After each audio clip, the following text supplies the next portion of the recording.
That's right. It's another effing podcast. And I am your host, your brother, your favorite cousin's favorite cousin, Bill. And you're watching, listening to, or observing over somebody's back shoulder, the Bantha Bunch Show. That's right. Whether you're listening from the Nerds at Night channel or whether you're listening from the Drunk Banthas channel, shout out to y'all. And if you're just listening on a podcast somewhere, wherever you get your podcast, shout out to you as well. Damn. Feeling good, feeling great. How are you? Right now we're live on Nerds at Night on YouTube. We're live on Drunk Banthas channel on YouTube, and we're also live for the first time on Instagram. Haven't done that before, like I said. Trying to see how it works out. It might not. I don't know. But as for right this very second, you guys can check us out on Instagram. At least that is alleged. So yeah. Somebody let me know if that's working. If you can. I don't know what's going on with my phone. I'm looking to see if it's working. Yeah, it's working. We live. Damn, we live in this bitch. Okay. All right, look. We're going live from everywhere really nicely. I see everything looking good, looking great. Y'all might be wondering what the heck is going on right there. We got, come on, producer Penny. Producer P over here kicking it.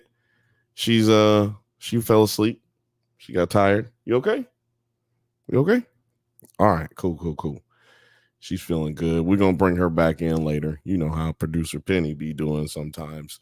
You know, she might jump off here and start humping her little puppy dog friend. And then what y'all going to do about that? You know, I'm on Instagram now for the first time, going live on Instagram. Let me tell you, Instagram has their own set of rules. So I don't know how this is going to go. I don't know if this is going to be, I don't know. I don't know how this is going to work, to be honest with you. I'm hoping that it works out well. Let's just see.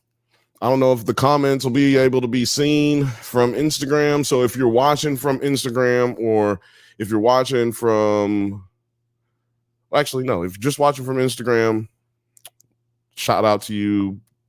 Put it in the comments. If you don't put it in the comments, I can't put it on the screen, and I'll share everything. So to make sure everybody gets seen, you know what I'm saying? Shout out to my day ones out there. I don't know where y'all at, but shout out to you. And shout out to all the new subscribers, man, on the Drunk Banthas channel. Y'all have been really helping us out a lot. It's been a weird month in which y'all do not give a shit about. As far as all the details of behind the scenes stuff, BTS stuff, but I can tell you this much, man. It's been a lot going on, but we got a lot more for y'all, man. I'm telling you. Like I said, we had the, well, one of the big things that we had going on is we got an interview for y'all. You know what I'm saying? It's an interview that's up on the Drunk Banthas channel. It's with our friend Nick Corleone. And he is from the show Warrior, and he plays Timon on the Lion King. That's a cool ass little job, man. I ain't gonna lie. 14 years he's been doing that job. That was a good time talking to him. 15 years doing that, man. That is crazy. Hold on a second. I can hear myself twice. Okay, that's better. So yeah, what y'all up to, man? Shout out to y'all. If you in the comments, say something. If you're watching, say something. I see y'all watching. You know what I'm saying? See something, say something. Y'all be terrible at the airport. Y'all in here and not saying nothing. And yeah, we every once in a while we'll go back to the Penny P cam. You know what I'm saying? Y'all know what time it is. Producer P. Producer P. Producer P. Say hey to the people. Oh, okay. Well, so yeah. We got producer Penny over there waiting and get it in. But today we're going to be talking about Supacell. I know. We're supposed to have talked about this already. Well, problem was nobody had watched the damn show. So everybody got on to talk about it, and then nobody watched it except me. So we had to put a pin in that. But, it's all good. We keep it pushing. Just so you know, also on Instagram, if you guys are watching on there, it only lasts for an hour. After an hour, it's gonna come down, and I don't know if I'm gonna put it back up because it's a lot. What up, Film Age? How's it going, dog? Shout out to you, brother. Bruv. Yeah, so little bit of tidbit of news. Twitter won't let us go live on Twitter no more unless you pay for it. And I said a lot of bad words at the beginning of last week's episode or this last Monday's episode of the Drunk Banthas podcast. I said a lot of bad words, and I told Elon Musk to do some things to my body that I don't feel proud of. I'm no longer proud of. I wasn't upset about it at the time. And now I'm even less upset about it. You can, from the mother, you know what I'm talking about? That's what I'm talking about. What up, Dion? Boo at Elon. That's what I'm talking about. F Elon Musk. And I can't say the things that I said last week, but just go check it out. On Monday, but just go check it out on Drunk Banthas podcast, Nerds at Night channel, and on the Drunk Banthas channel. Now that we've gotten a little bit deeper into the video, I am going to take a shot. But this shot is brought to you by Music and Coffee Productions. That's who produces this show. We couldn't do this show without Music and Coffee Productions. I think my internet is messing up. No, we good. So yeah, I don't know what you guys got to celebrate right now, but I want to go ahead and celebrate with y'all and take a shot. You know what I'm saying? Happy Thursday. Happy almost weekend. The penultimate day leading into your weekend is Thursday, baby. And welcome to the Bantha Bunch Show. Oh, you know what? Almost jinxed us. We never have a good show. Never have a good show without this. Gotta give y'all the love. Gotta give y'all the love because we appreciate y'all. You know what I'm saying? So yeah, a little bit more house cleaning. Just go over to the Drunk Banthas channel and the Nerds at Night channel. Make sure you subscribe and hit the button, so the bell, so that you get updates and let you know that we are doing shows. Covering shows on the Drunk Banthas podcast on Mondays, 8 p.m. Pacific time. We're covering shows like the Game of Thrones, The Acolyte, covering The Acolyte, and The Boys. We cover The Boys. We also did Dark Matter a few weeks back too. We finished that up. So go check out all that stuff and go check out the Nine Nerd Yards channel in the Discord. With all that out of the way, man, there's a lot of stuff going on, man. And I had to tell it all. Oh yeah, go check out Alex's new video, the Drunk Review on Drunk Banthas podcast. This is the Fall Guy review. And also it just pretty much posits the question as to why are movies bombing at the box office. I'm going to tell you a little bit of what I think. I think movies are bombing at the box office because niggas is broke. Mad niggas is broke. And everybody I know who got money is saving money. Everybody I know right now that's got like a lot of money. I ain't just talking about got money. I'm talking about people who got money and they broke. And they say, like, you know what I'm saying? Like, they not broke, but they saving their money. You know what I'm saying? They more cautious than ever in this moment, in this climate that we in. So I think that people really, you know, if it's streaming on the TV in 2-3 weeks, then what the fuck do I care about going to the movies? That is, like, and what do I care that y'all ain't making no money? Like, I don't care. I'm spending my money just to go see this thing, and I ain't even got it like that. And so, yeah, I'm not gonna spoil nothing in the video. You know what I'm saying? You got to go check out the video. I'm touching on a little bit of the things that he said in there, but he also disagrees with me a little bit on some other things that I'm not gonna mention. But we brothers, so we meant to disagree at times. This is the Bantha Bunch Show, and this is episode 29. Episode 29. And it's all because of you guys. Don't forget that if you are feeling bad, feeling sad, feeling happy, feeling mad, you can go and express yourself in the voicemail. We can always, if you're feeling lonely, you don't have to try to assassinate a president, and you don't have to try to, you know, shoot up a school or anything. You could just call this number right here at the bottom of the crawl. And if you can't see that because you're listening, it's 323-680-4101. That's 323-680-4101. What will I talk about, Bill? Who the fuck's going to hear me? Why would I do this? Well, my friend, those are good questions. What you're going to do is you're going to go on there and talk about anything that you want. You'll tell me how you feel, and I will talk and I will listen to you. I won't necessarily talk to you. I might text you back, but I will listen to you. You know what I'm saying? So yeah, that's a free line that's always available, and it's always going to be open. And I will definitely make a compilation of the video. I mean, of the voicemails once we get enough. So go on there and make yourself heard. You know what I'm saying? Whatever it is, political, not political, nerdy. You want to talk about Spider-Man? Go on there. Ooh, I'm trying not to burp into this microphone. So yeah, I just blew in it a little bit, but that's okay. What up, Morgan? Fifth Bantha? The Fifth Bantha. Shout out to the Fifth Bantha.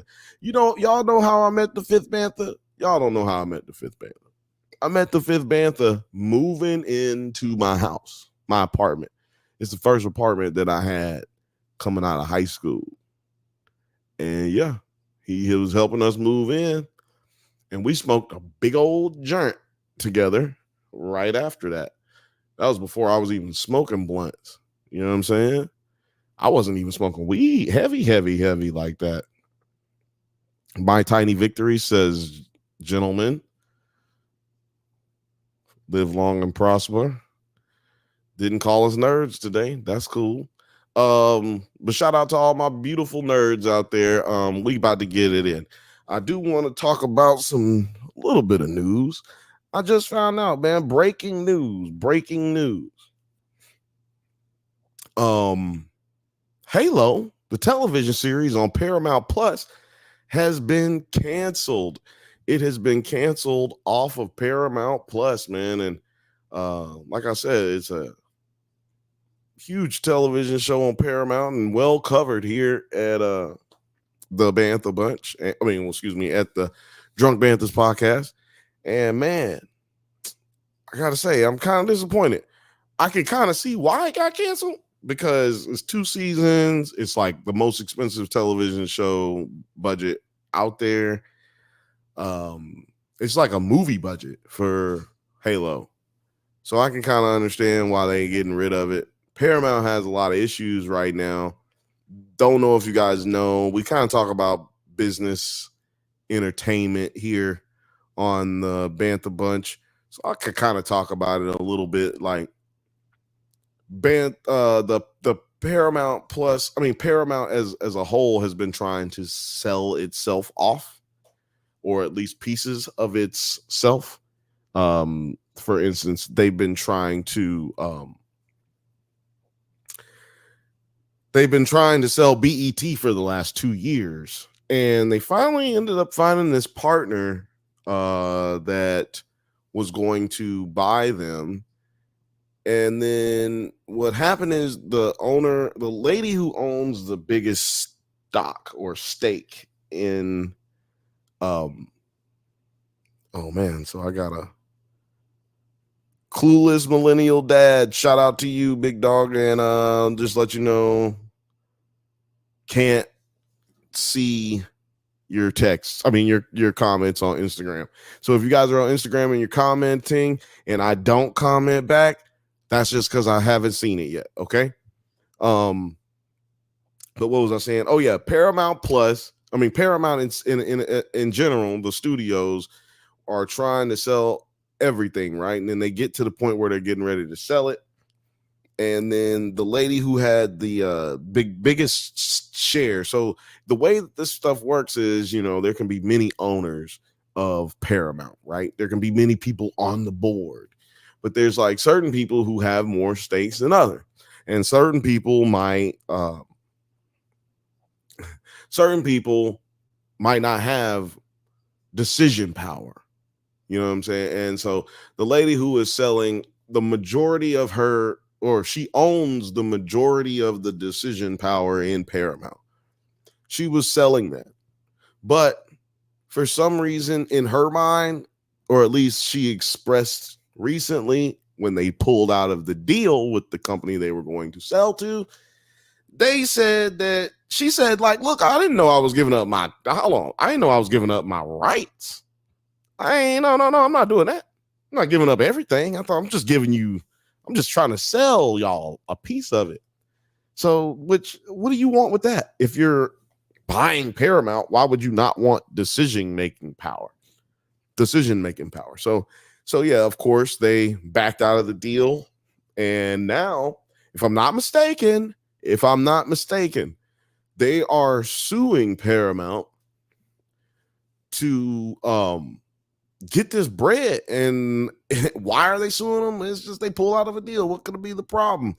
Well, allegedly they're suing due to it's not allegedly that they're suing. They are definitely suing, but allegedly they're suing because of racial discrimination issues that have taken place during the negotiation process. And I ain't gonna lie to y'all. I ain't gonna hold you. I didn't even know these niggas was black. Okay. I didn't even know I had no idea these niggas was black. So I'm like, okay, now that makes a little bit more sense, because they pulled out of the deal like 2 months ago or a month and a half ago. And then they started getting sued like a week ago. The lawsuit came out a week ago. And now, damn near to the day, a week later, they done canceled one of their bigger shows. So I didn't see anything in the article that I read about the cancellation. About it wasn't about ratings or anything like that, like subscriptions or anything like that. It's just we broke, man. They broke over there. They have the worst performance on the stock market right now when it comes to the big studios. I don't know, they used to be the big four or the big three, but I don't know what you call them now. But all the studios, the bigger studios, movie studios, they're performing the worst. Movie and television. Paramount has been performing the worst, and I ain't gonna lie, man. Can y'all tell me something that y'all watch on Paramount Plus? Because I can't think of nothing that I watch on Paramount Plus. Why do I have Paramount Plus? Man, that's a good question. But anyway, I can't think of nothing that I have that I watch consistently on Paramount Plus. If y'all got something, let me know, because I need to watch something different. every once in a while. Paramount Plus. What last thing I watched on Paramount Plus was one of them. I can't remember which one it was, but it's the Mission Impossible movie. So that's the last thing I watched on there was Mission Impossible. Morgan said I watched Star Trek and Beavis and Butthead. Laugh out loud. Oh shit, Beavis and Butthead's on there. Fucking hell yeah, dog. I need to check that out. And then Film Edge says I watched Twin Peaks. I just heard about that. And then Talking Turd can't say I have ever watched Paramount Plus or Paramore Plus. I like that. I'm not mad at that. Oh, would you look at that? Hold on, y'all. For y'all who have never been here before, that's my doorbell. I gotta go get my doorbell. Oh, hey, look at that. It's Producer T, everybody. Wagwan Bell. I just came from the estate. Trying to link up with the Mandem. Wagwan. Yeah, man. Welcome to the show. How you been, man? Pretty good. I just got back from BlurredCon out in DC, which if you don't know what BlurredCon is, that is the Black Nerd Comic-Con. And it is everything black. It is everything nerdy. It is a great time for 3 days, Friday, Saturday, Sunday, Thursday. If you buy the VIP, I'm not really out there. But when we say we be outside, we literally be. I think I walked the con floor maybe like once or twice the whole weekend. The whole time I was just outside, just blazing. Whole time playing music, talking with people, looking at people's cosplays. The cosplays are always on point. It's just a good time. No matter what you like to do, you'll find it at BlurredCon. Like whether if you like talking about different animes from like the 70s up until now, whether you like Star Trek, Star Wars, if you play Magic the Gathering, if you play Yu-Gi-Oh, if you play D&D, you play arcade games, play Street Fighter, all of that. Everything is just there for you. It's a good time. That sounds like an amazing time. It is amazing time. That I didn't get to go now. You gotta go next year. I'm 4 years deep in it. It's been going on for 6 years, and I've attended for 4. I was mad before you just said that. I just said that because this is TV, but I definitely got to go to that. I have well, first of all, shout out to Lil Frothy. Lil Frothy said, and Fifth Bantha said, Wagwan T. What up? Lil Frothy also said, yeah, BlurredCon sounds magical. I completely agree. I am down to go next year. Yeah, they do have podcasts that do their panel, and I always check the numbers on the rival podcast, and we like to smoke them at numbers. So it's just like, we could do ours. We have like 3 times the numbers of all these people who are doing their little podcast. We need to stun on them. We could go and kill. That's really what's going to change life for us at Nerds at Night and the Bantha's channel. We go to a con, all of us together, camera, sound. We're killing it, dog. Couple of t-shirts, well, a lot, a few t-shirts. Not a couple, a few, maybe 2 hoodies and like a box of other t-shirts or something. But yeah, man, like that, because that's our family right there. You know what I mean? Like it really is our demographic, and we're not catering to them in their faces. Right, we hidden. They haven't been able to find us, and that's really gonna change life for us for real. Like, not even like financially or anything. It's just more people be aware and focus on and try to get to this good knowledge that we kicking out here every Monday at 8 p.m. Pacific time. Now for this show, it ain't gonna change nothing. I don't know what it'll do for this show. Or more people call in. Yeah. Maybe people will call in. More people will call in and say, What's happening? Fifth Bantha says T always has the best hats. Oh, I have a hat for y'all. I'm gonna so hate. This one is wild though. That one is wild. My next wildest hat is just in case, because I always be prepared. This does not reflect any of my views except for the view of I'm not about to be harassed or killed by these people. So I got one of these. Anytime I have to go back home to Texas, I'm wearing this hat. I ain't trying to get killed. All right, here, but actually, this is my new favorite one right here. Oh, that's nice. Hat, but it's got an earring. It does. That is fucking amazing. That is fucking amazing. Oh yeah, I mean, yeah, definitely always has the craziest, coolest, wildest hats. Talking Turd says not being able to be found isn't always a bad thing. Well, it isn't always a bad thing. You're right. It is always a bad thing on YouTube. I'll tell you that, goddamn. It's a bad thing on YouTube. I'm fucked up if people can't find me on YouTube, man. So please make sure y'all like and subscribe so that we can, be found. It makes it easier to be found. No giveaway for today, y'all. By the way, I forgot to set it up. I guess I could set it up now, but no, you know what? I'm not gonna. So, yeah, no giveaway today, guys. But I'm probably gonna just do that. Make that just a Monday thing. I don't have enough money and like time to be giving away shit twice a week. It's just financially not a smart deal for me to make.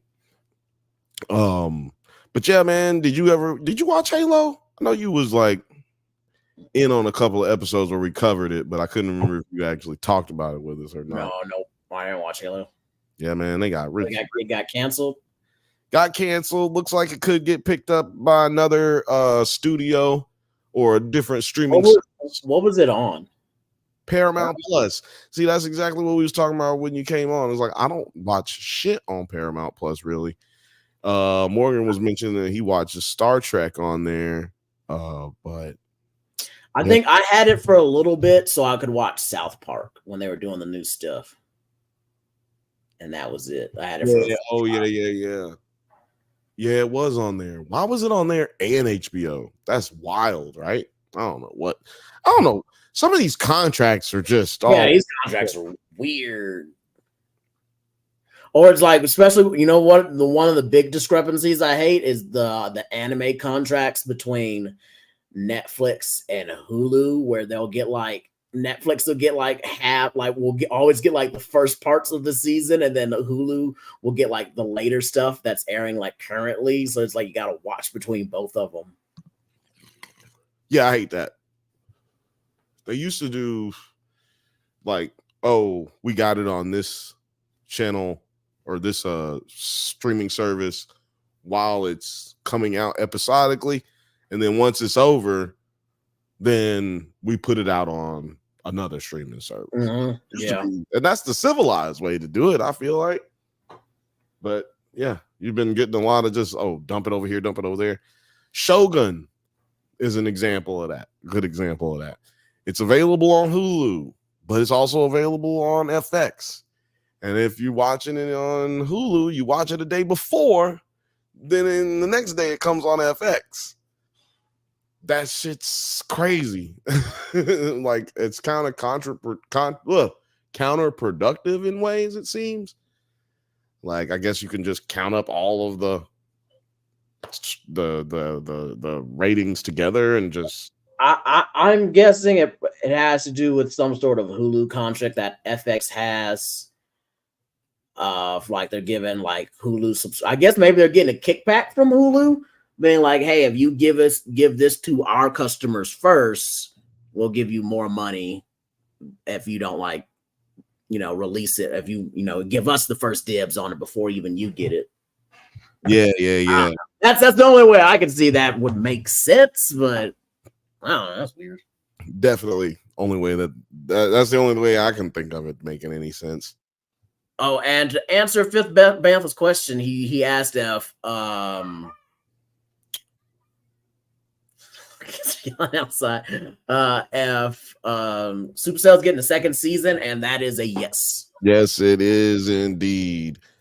I do not see that question, but it's getting kind of quick. It's getting kind of live in here right now. What's this here? Well, everybody's saying, dang, okay, dang, I remember the OG Shogun from the 80s. It was epic, said Talking Turd. Also said affiliation streaming. Oh, yeah. So that makes sense because the FX does have a affiliation with Hulu, and they do put all of their stuff on Hulu. Does FX? So that actually makes a little bit more sense. Affiliation streaming is what Talking Turd had to say, Terry, as far as what we were talking about with yeah, because I mean they have their own like whole ass section being like FX on Hulu, so they have a pretty good deal with them. But now you can watch shit on Disney Plus, and who like all the Hulu stuff you can watch on Disney Plus. As long as you have a Hulu Premium, you can watch everything that's on there. But if you don't have Hulu Premium, you can't watch certain things on Disney Plus. So there you go for the people who probably was like, man, I don't want all this crazy stuff on my Disney Plus account for my kids to watch. Well, there you can relieve yourself. You can be relaxed. Don't relieve yourself, but you can relax because you got to have a premium account with Hulu anyway. So just don't give them your password because they're going to be on it, baby. But there's some other things that got canceled this week. I can't remember. Oh, Presumed Innocent is renewed for season 2. It was on Apple TV Plus. I hadn't seen it yet. Have you seen it? Never even heard of it. It's a Jake Gyllenhaal TV show, and it's catching legs, man. It's catching some legs. Was it on? It's on Apple TV Plus. Oh, that's why I don't have TV. Okay, so I was talking about earlier. Okay, so I guess this dude ain't black. I was talking about how Paramount's issues are stemming from more than just, like financial reasons that they're having to get rid of Halo because it's one of the most expensive shows in the world. And they've been having a lot of trouble. They've been trying to sell BET for like the last year and a half. But anyway, this is part of the reason that they've had a lot of issues. On Monday, they announced that billionaire Mario Gabelli sues Paramount for access to records regarding Skydance bid, alleging unfair treatment of minority investors. So yeah, they were trying to buy Paramount's properties and they backed out. And apparently there were a lot of issues that didn't come to light during the back out. So this guy is suing for mistreatment of minorities. So hey, Paramount is going through it, dog. They are going through it. I try to talk about, I know nobody really gives a shit about billionaires losing billions and millionaires losing millions. But it really does go to what we're talking about. Like, why do I get this and why can't I get that? And why is this showing on this streaming service? And why is this other thing not showing on this streaming service? And a lot of that has to do with a lot of these movements that are taking place in Hollywood. It's generality. Hollywood, like all these fucking people are in Hollywood. These motherfuckers are all over the place making money. All the money is in New York and all the studios are in LA. But yeah, man, that's why we started talking about what do we watch on Paramount Plus, and I think I would watch Beavis and Butthead. I didn't know Beavis and Butthead was on there. I need to check that out. I didn't even watch that movie. Didn't they have a new movie that came out? I know they had a whole new series that's come out. Oh, it was a new series. That's what it was. That's what it was. Little Frothy said, "Wait, I might have to check that out. I had no idea there was an original Shogun." Yep, there was the 80s Shogun from 1983, I think. But yeah, I think it came out before you were born, Little Frothy, so I don't think you would have synced it. What's this? HBO Box is a pretty sweet free streaming site, but isn't always reliable, but you can watch pretty much everything and anything for free. No sign up. So yeah, shout out to HDO Box, not HBO, but HDO Box. Go look that up, and hopefully you don't get a virus. 9 Nerd Yard says a lot of interesting Emmy nominations. You'll have to come and tell us all about them because I can't see that. I don't even have any idea what got now. Oh, one thing that did get nominated. First of all, Morgan Fifth Bantha says new series season 1 and 2 waiting on season 3 of what? Oh, Beavis and Butthead. Wow. So that's cool. 1 and 2. That's crazy. And Talking Turd says used it for several years, no issues. So HDO Box. I'm gonna have to look that up after this. What you talking about? What you talking about? No issues yet, but the government could be listening to this conversation. Damn, what was I about to say? Oh, one interesting. I don't know what Nine's talking about as far as Emmy nominations, but I only saw one. And shout out to the homies over at the Warrior TV show on HBO and now on Netflix. They got nominated for best choreography. What is it? Fight choreography? Yeah, best fight choreography of a television show. It's nominated with Fallout and some other show. Hold on. What is the other show? Oh no, I can't do anything. What was the other show? Anybody else know? Anybody know? Anybody in the chat? Nobody? What? What was the nominations for? You know what? I think I took a screenshot of it. I'm trying to look up Shogun's nominations right now. Yeah, because we did do an interview with the special effects coordinator, and yeah, so I'm trying to see if he got a nomination.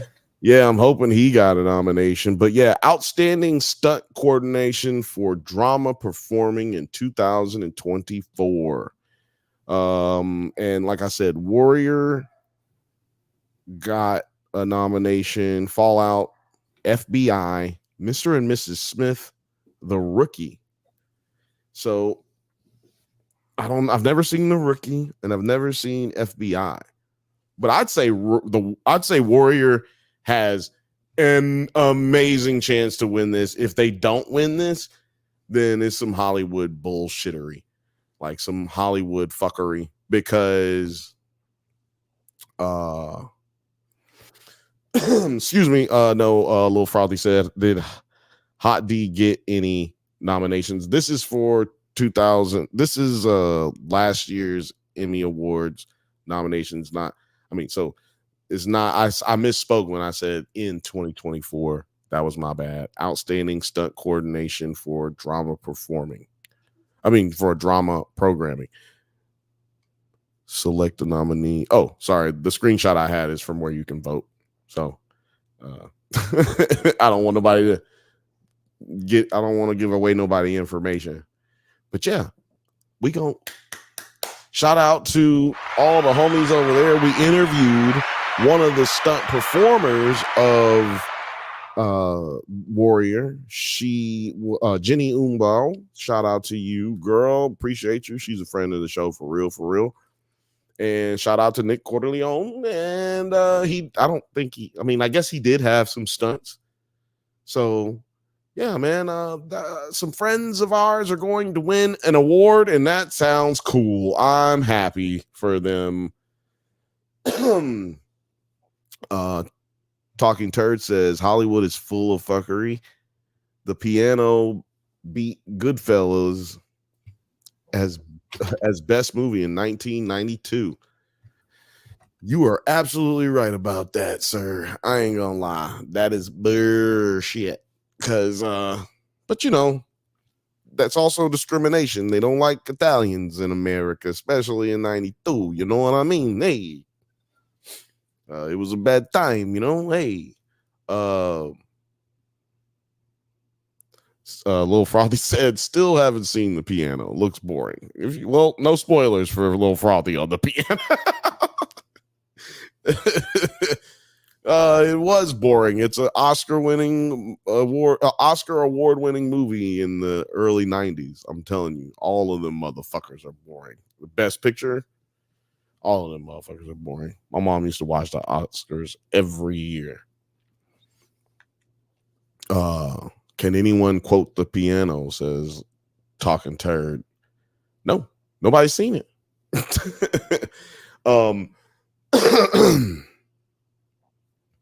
Forrest Gump beat Pulp Fiction. I will say Forrest Gump. And well, first of all, that's 1994, and 1994 is the best movie year of all time. It is, even if you want to debate that, you cannot debate that it is the best drama movie year of all time. Because also don't forget that Shawshank Redemption came out that same year. So, yeah, for any of those movies to come out, I mean, either of those movies to come out over on top of Shawshank Redemption, I mean, shit. I don't think I couldn't stand for it. I can't stand for it. What you think, producer Pete? Just think. Oh, got nothing? All right. Maybe we'll come back to her later. she's gonna participate in the show at some point. One day. Eventually, I think. But I've been waiting on 9 because he wanted to watch. He talked about it. He said he wanted to watch him. I don't know if I can wait on him all night. You know what I'm saying? Because we do eventually have to talk about Supacell. I don't have any crazy music for it because this show didn't have no crazy music. And it didn't even have, like, okay, before we really jump into the show, I didn't like the cold open on this show. You know what I mean? Like the cold open didn't get me. I like being into that kind of shit, you know? I like being into that kind of shit. And it just didn't, that shit didn't really hit for me. I don't know. Yeah, it didn't really have like a good opening. It definitely wasn't like a Top Boy type deal where they like had a nice song. There was never really any music. That's what kind of why I liked Top Boy a whole lot, because it would introduce me to a lot of UK drill music that I was interested in, and I felt like this show didn't. It had a couple, 1 or 2 songs I feel like I need to go back and look up, but it didn't have enough music cues for me that were going on, which is weird because the creator and, you know, writer is a hip hop artist. His name is Rap Man. Yeah, Rap Man, man. I figure like the intro would have like better music, something to hook you. I don't know. Yeah, I thought that was weird too. I can't remember what the movies that Rap Man, he did one other movie before this, and I can't remember the name of it, but yeah, him being a rapper, you'd think there'd be more music cues, but maybe that saved them on the money. I was like, probably saved the money, but I also would have thought they just would have used more of his tracks. That's true. Unless they couldn't get him cleared through his then sometimes you can't even get you create something, but you can't even use your own thing because it's held by somebody else. Really, the license for it. Or the studio don't fuck with the others, like the movie studio. So let's just say Universal Studios produces it, but his record company is with Warner Brothers. Sometimes they're not gonna trade that off. And the reason I use those two companies because they both do music and they both have movie studios. So yeah, if you were trying to do something like that, if somebody was trying to do something out of spite, they might say, you know, go fuck yourself, pull a Drake on you, and then cease and desist your ass.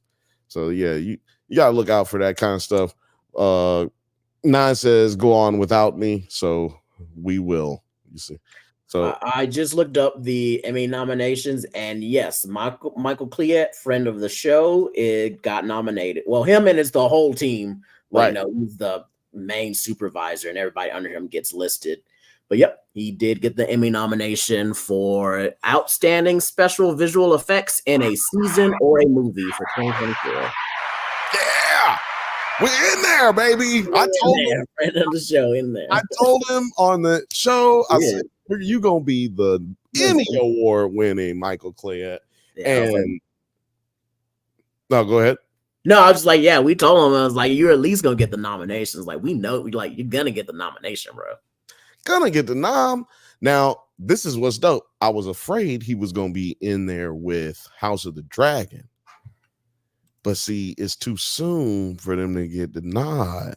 So I think he really gonna win because so his competition is gonna be Ashoka, okay, Avatar: Last Airbender, All Out, and Loki.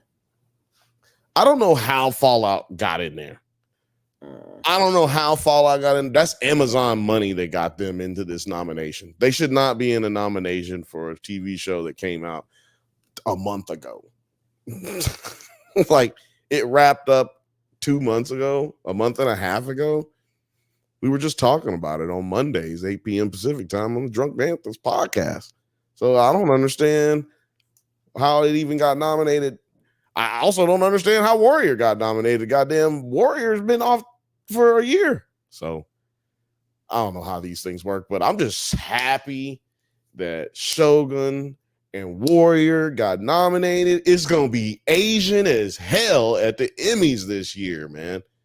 It's going to be Asian as hell. I'm so looking forward to it because honestly, being a little greedy, I'm definitely getting them interviews, cuz. I'm definitely getting them interviews, cuz. Like, that's definitely happening, cuz. I meant to send out the damn email today. Cuz friends with the people who do that shit. And they've rocked with us. Shout out to everybody on that cast who gave us a bunch of likes on the on everything that we've been doing. I'm not even gonna put them out there like that, but they've been sharing and liking stuff for no damn reason other than they fuck with us, so we appreciate it. But let me read down this shit because it's all about Supercell. I wish I had some music to play for Supercell. Well, you know, they had music in this show.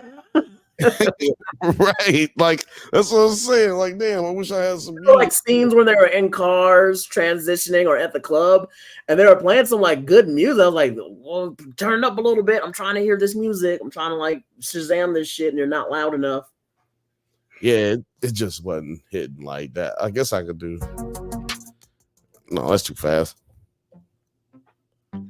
This will work.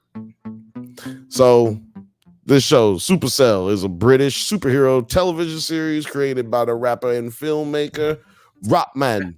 Rockman. Yeah, you feel me, fam? Who saves? Who? I was going to do a British accent. That is not going to work. Who also serves as showrunner, writer, and lead director. It's a show about a group of seemingly ordinary black people from South London. There's nothing ordinary about black folks. First of all, y'all disrespectful. And unified by a family history of sickle cell disease, unexpectedly develop superpowers. They discover each other and fend off entrapment by a secret organization seeking to control them with their powers. Rap Man, like you said earlier, Terry created the show, wrote the show, directed the show. God damn. Oh, he directed along with Sebastian Thiel. Just want to make sure Sebastian gets his love out there, and cast members are Tossin Cole, Adeo, excuse me, Eddie Marson, Calvin Dimba, Getz, Digga D, Robbie G, and a couple other niggas that don't matter. They don't matter. Because they're not real actors. I think I named some rappers actually after that. Digga G is a member of the Sixers, a gang rivaling the Tasers. Yeah, so yeah, it was a couple of rappers in there that I just named. But yeah, man, spoiler alert. Okay. If you want to watch this show, push mute, don't leave, just hit mute, and I'll do this when it's time to come back. But this black people in South London, apparently South London is very black. I didn't know that until a couple of years ago, but yeah, South London is very black. And one of the first scenes we get in this show, I didn't even realize is that till the end, or it didn't hit me until the end. Our main character, Michael, he has the power to freeze time.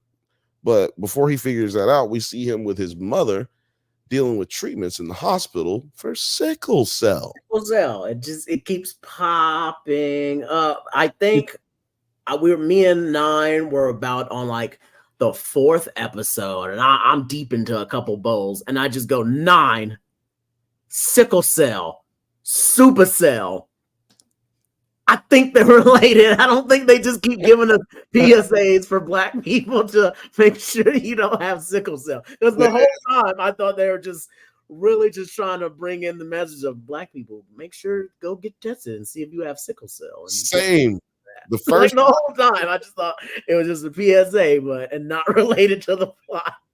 It's same. The first time they said it, I was like, huh, you know what? That's gonna give people some confidence to go get tested for sickle cell. If you feeling exhaustion, if do your joints hurt for no reason, maybe you have sickle cell. Like, I was like, oh, okay. They were just talking about like sickle cell. Yes, that's the disease black people have. Well, a majority of us have it, but anyone can get it. But you still need to go get tested. I was just like, yeah. What's this? What's going on right here? Morgan said Ratman is awesome. Okay, I wasn't familiar with Ratman until recently. Talking Turd says yes, it is. There was a huge. Yes, it is. It is. There is a huge Afro-Caribbean community in South London, originally from the UK. Yeah. You're originally from the UK, Talking Turd? Let me know. But yeah, man, sickle cell, crazy disease. Just so y'all know, if you're not aware, sickle cell is mostly 90%, 99%. No, hold on, I got it right here. Sickle cell is a disease of the blood condition that is particularly common in people with African or Caribbean ancestry, and more than 90% of people in the United States with sickle cell are non-Hispanic, Black, or African American. In the United States, about 1 year, in the United States, about 1 in every 365 Blacks or African American babies are born with sickle cell, and about 1 in 13 are born with sickle cell trait, which means that I guess you don't have any of the like health issues that come around with it, or like it's not a debilitating disease for you. You're just a carrier of it. Like you can probably pass it on. You can definitely pass it on to your child because it's recessive. Right. However, in this show, if you were a person who had that trait, instead of the worryingness of giving it to your kids, you got a superpower instead. You get a superpower, bro, with a super cell, bro. Before I get too deep into what I thought about this show, I want to talk about some of the coverage for this show, right? Like on YouTube, And otherwise, there's a lot of people who, who really wanted to cover this show, but they seemed uncomfortable, and or when they did cover the show, they were just like, they were completely comfortable, and they were too far on the other end. Like, people were like, the people, for instance, people who were too far with the love for it, they was just so happy that it wasn't. But it was probably as many white people as have sickle cell in the world. That's how many of them were in this movie. I mean, in this TV series, that's how many white people was in this TV series. And one of the main ones that was in the show actually came from another all-black show, and of course my favorite show. And if you want to know about that show, then come check it out on Nerds at Night. But Top Boy, he was in season 1, season 2, and he did a cameo of season 3 in the show Top Boy, which is another show that's based in the south of London. That's deal more with just the drug dealing aspect and the hard life. It's kind of one half of what we see in Supacell with the character Taser, of him being, running the mandem, being out on the estate, getting what do they call it? A box. Got to pick up 2 boxes and sell that fam, and get a. But it's more has to deal with that, like the whole actual drama of being in the bad part of South London and being a drug dealer and running the mandem and stuff like that. So he comes from Top Boy, actually. And there's another character. He's one of the Tower Boys with Taser. He was like the one driving the car, mostly the youngest, not Tiny, the younger one, but a little bit older than Tiny. But he's also from Top Boy season 1 and 2. Okay. I see. Little Frothy said when talking about South London, she said probably the only place to get yummy food. Chippy. Yeah. Talking Turd says, yes, I am a Brit, but lived in North America almost 20 years. Well, yeah, you're American. That's just how it is. This last comment, I fuck with you on that one. Toronto also has a large Afro-Caribbean community and a huge festival Caribbean each year. What is it? Caravana each year. Anyway, next one that you were just talking about, Terry. Talking Terry says the UK version of Utopia is very, very good. Was better than the Amazon version. Wait, I don't even think I bothered to watch the American. Every time there's an American show come out and it's from the UK and it's a drama or action or something like that, and as long as it's not comedy, comedy's kind of hit or miss.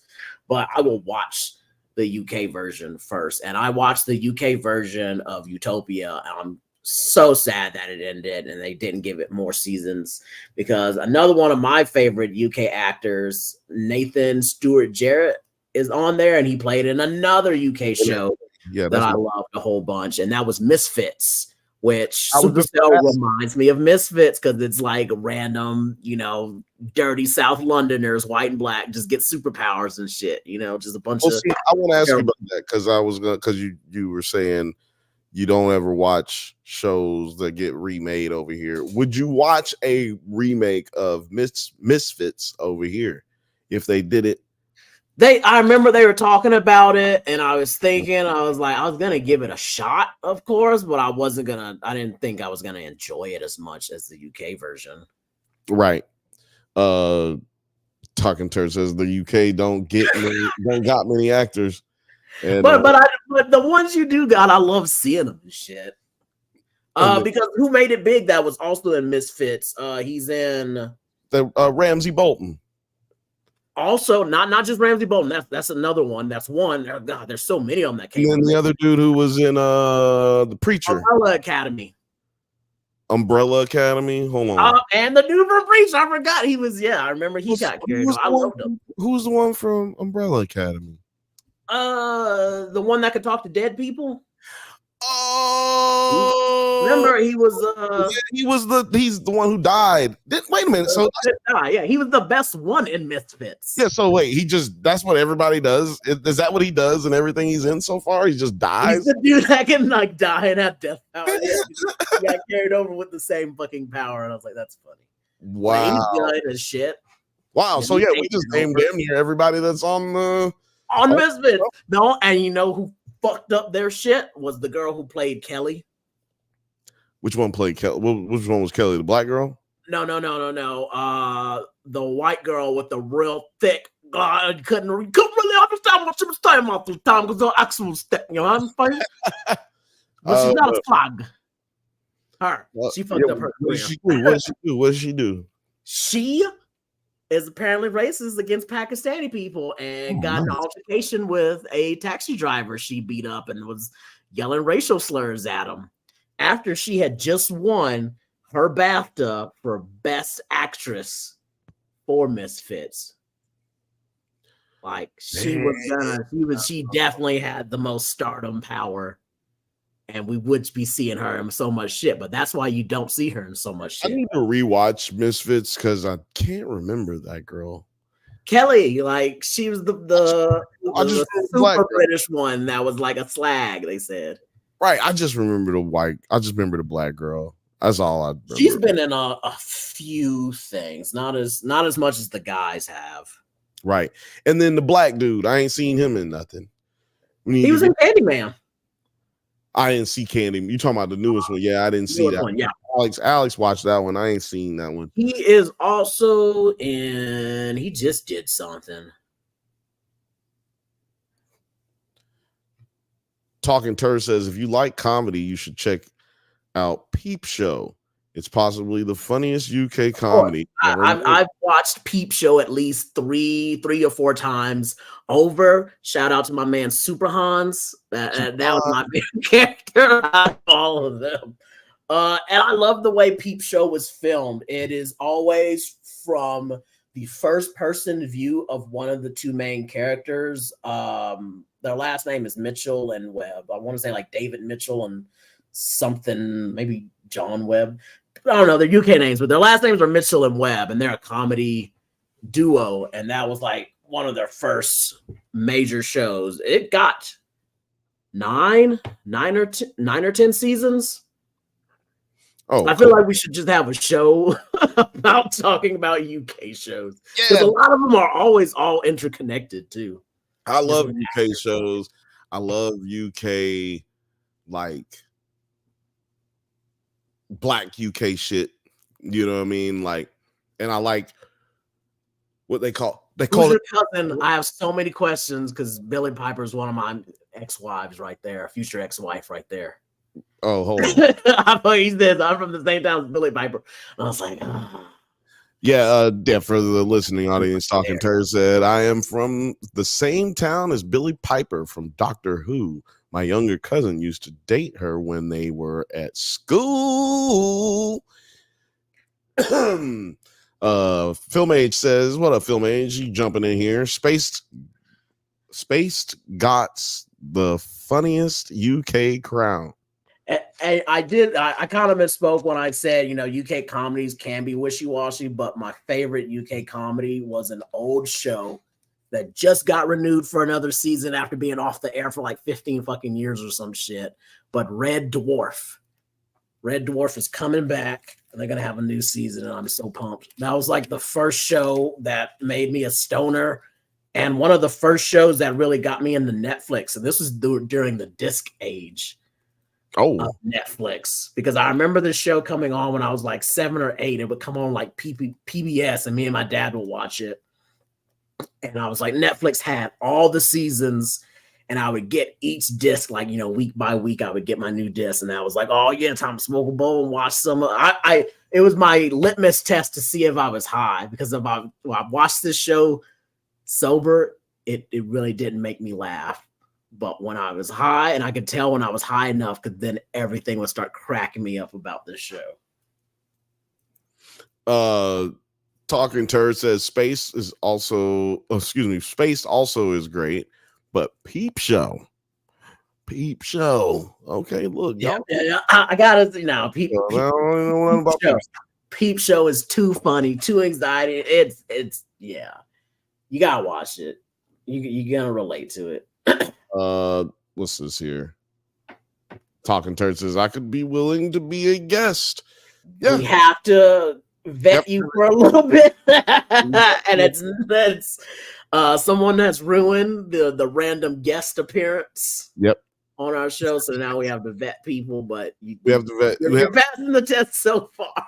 Yeah, we have a 7-day vetting process. You'll have to go on Instagram or Twitter, whichever one you use, and follow us and DM us at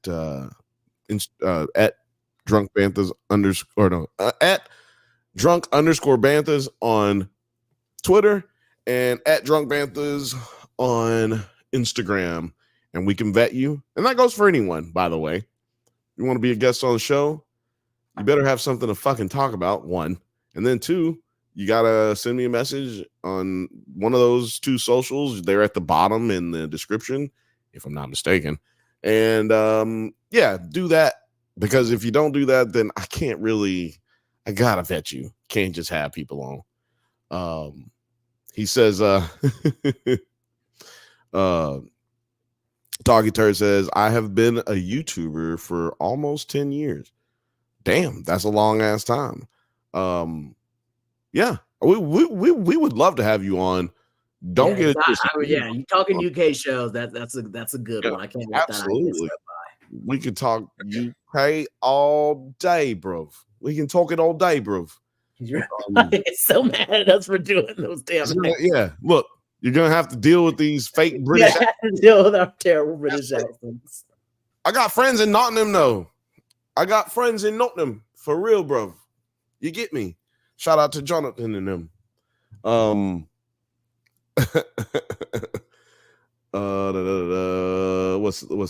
What's he talking about? The fifth Bantha. You gonna vet me too? I want to come back on. He says, well, motherfucker, you have been vetted and you're not allowed. Get out of here. These nuts. Ha, got him. Nah, yeah, Morgan, you can come on whenever you want to come on. You're good. You know what time it is. You've been vetted over the last 20 years so 15 years. That's how that works.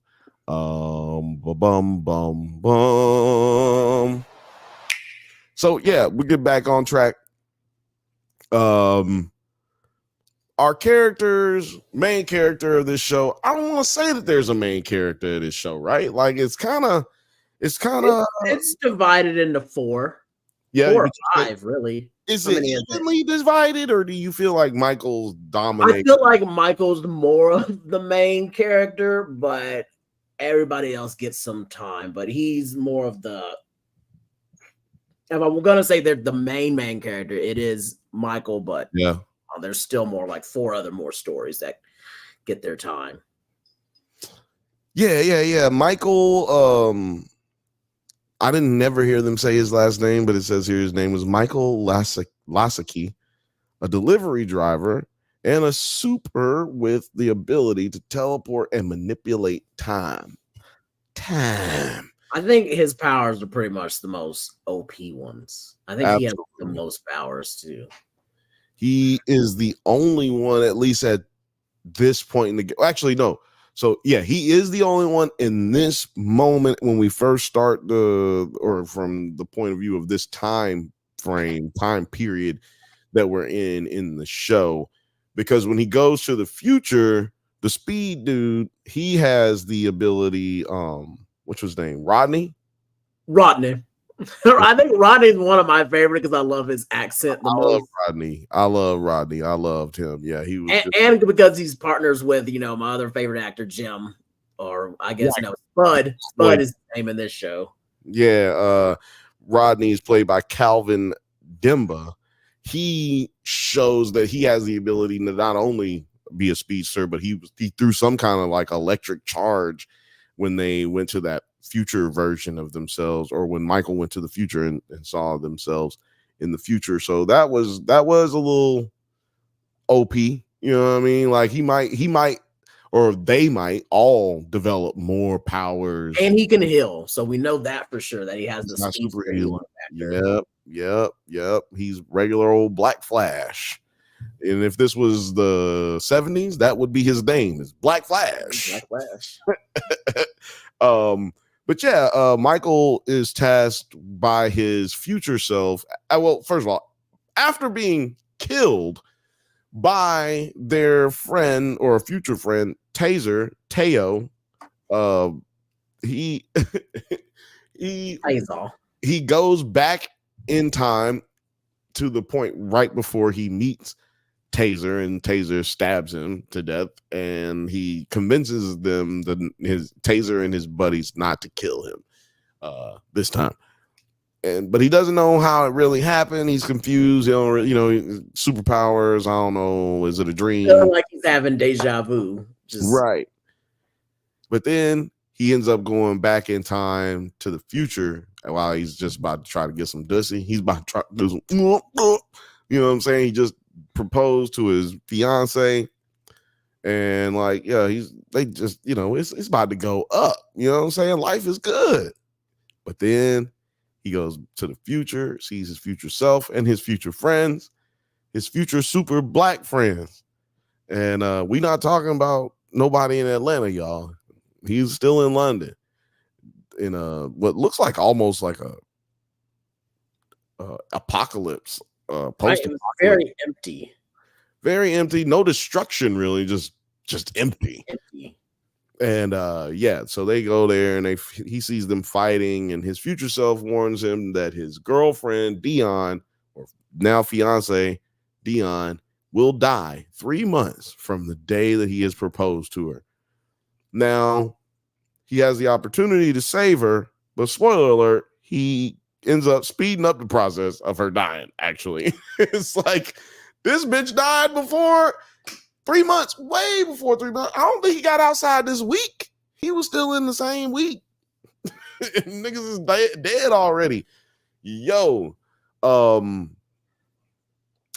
before we go into I'm just trying to stay with his characters. We're gonna be jumping back and forth, but with his character, man, him and Dion. Do you feel like Dion just shouldn't have been there? Did they do her character a disservice by making her so stupid that she just doesn't leave this area where superheroes and supervillains are fighting and killing each other? Like, don't you think it's time to leave the party? I mean, I probably would. If I don't have the superpowers myself and can't keep up, I'm trying to get the fuck up out of here. Yeah, I just felt like they did her character a disservice. Like, it just, like, maybe she still dies, but can she not die because she's too stupid to leave? Did she have to just have been got the fuck up out of there? Like, you can't get up out of there. And Michael tells her, how many times does Michael tell her to leave? 5? 4 or 5 times. Man, no. That's not, you can't do nothing 4 or 5 times unless you're Kendrick Lamar. You can't do it that many times in a row. Like, you can't tell me that many things. I mean, you can't tell me something that many times in a row, and you can't play a song that many times in a row unless you're Kendrick Lamar. And that's just how that works in 2024. But I just felt like that was a bad move. She done solved all of this puzzle on her own without the help of any of the superheroes throughout 6 episodes. And then we get to that last episode and we just decide, she's dumb. She's too dumb to get out of her own way. It was just a little bit disappointing, but didn't hate her character too much other than that. Or what they did with her character too much other than that. I'm curious of how they're gonna address the time travel issues. Like, will they go back? Will he go back in time and ever try and save her again? Or he says that he can't at the very last, like in the last episode, like before he goes to the future to find out what's going on or what happened, who's in charge. He says that he realizes he can't go back in time and save her. It's just this is how it's gonna be. So I gotta just live with it. But I mean, because you already went back in time technically and changed something. You made her die faster. So, but I mean, well, no, but to your point, there's 2 times, because that's a question that I wrote down here. Like, why can't Michael go back in time and save her? Because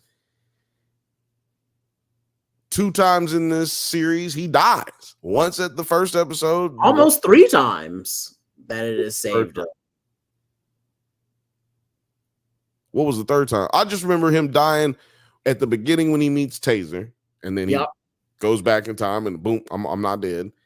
And then he dies when Crazy stabs everybody to death. I guess I'm counting stopping himself from dying. Oh, okay. I was that time when he was meeting with the Tower Boys, and then the Sixers came and they ran off the other way, but they cornered him, and then they went to shoot him, but he was able to like stop the bullet instead of like rewinding time when he had died. He was able to stop time this time to prevent it and like see what was going to happen. So that's why I was counting that one being like, well, because I was like, his power's pretty OP because it like 3 times. It has stopped him from death. Exactly. And I just, but to me, those 2 were the conflict in what he's saying as far as like her death. Like, you could go back in time and stop this. Now they could say, well, he doesn't know how, or you know what I mean? Like, yeah, I feel like maybe they're trying to do he doesn't know how to go that far back in time. But we do know he can go pretty far forward. Well, I'm not sure how far forward, but like far enough to where he could grow his hair out and get it braided. So maybe a year or so, a couple of years. I don't know. Exactly. I'm just tripping on the back in time part. Like, how can you not go back in time? You keep doing it. So you only can do it when you die. Nigga die. He can't die. You gonna kill him. He just jump back. That's a big plot hole for me, but not a big issue as far as like, if y'all haven't seen this series, that ain't gonna make you not like this show. You know what I'm saying? Like, I still would, maybe listening to us tell you the whole goddamn show, that probably will help you not want to see it. That probably will do it. But if other than that, you should probably go watch it. Is this the blackest show of all time? Is not all time, but in the current times of right now, yes. Well, it's the blackest thing Netflix has put on in a while since they cloned Tyrone. They cloned Tyrone. It was a pretty fucking black show. I ain't gonna lie. That's a goddamn black show. I would say was a movie, though. That was a movie, though. That was a movie. They produced Top Boy these last seasons, but that was like 2 years ago.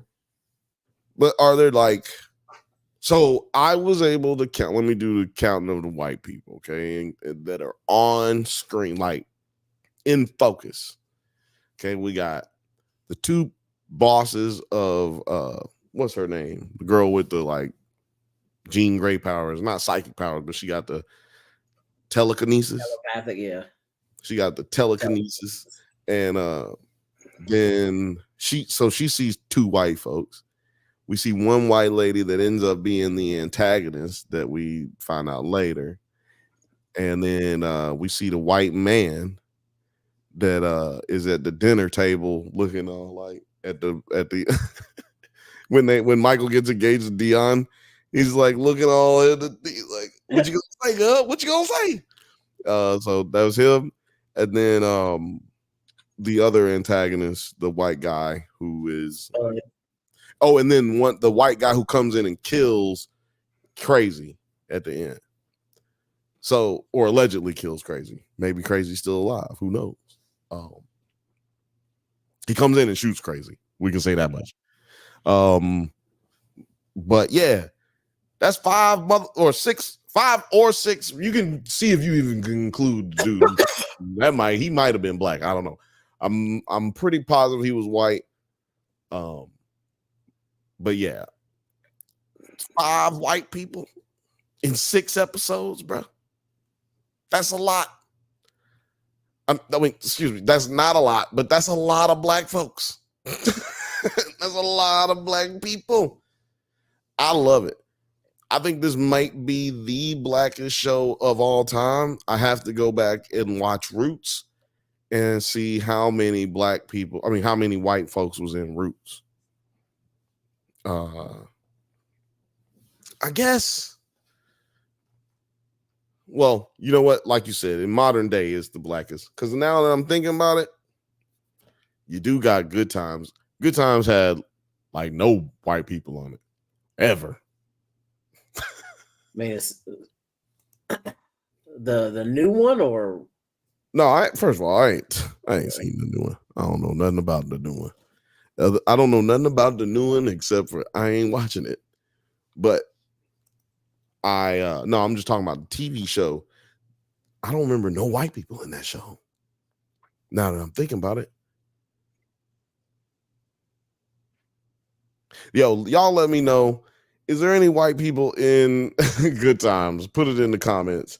But what else did I have here? Well, I was talking about the sickle cell stuff.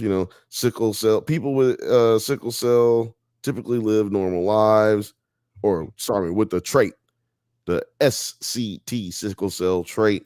They typically live normal lives, but in extreme conditions like dehydration or intense physical activity, they can experience serious health issues, including sudden death. Man, that is crazy.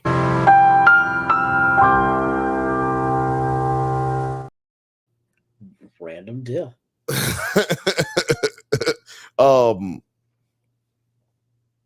It's interesting though, because like every time that they get into high stress physical altercations, it seems that's what made their superpowers activate. That because sometimes it would backfire on them, even if they were in high stress and it wouldn't. But another thing, and they do kind of address it, like when they're next to each other. Yes, makes it go off. Yeah, because so things about our blood. So like if you have antibodies that have built up, they don't necessarily. So things that block, for people who may not know, your antibodies keep other things from getting into your system. So for instance, like you take a shot of something like flu, the flu is supposed to like take care of you only when the flu is around you. Your body picks up on all these other things, and it's like, oh no, we need to build up our defenses for it. And that's when it becomes more active. They call it a titer. Your titer goes up, and you have more protection against whatever said disease is. So it would make sense that when you're around someone with sickle cell, that your sickle cell traits notice those and it picks up. It would show up more prominently in your bloodstream if you were to test someone who's around these other people at that same time. So, but this is all because they have a trait, not the actual condition that causes all of the physical issues that you would have to be hospitalized for.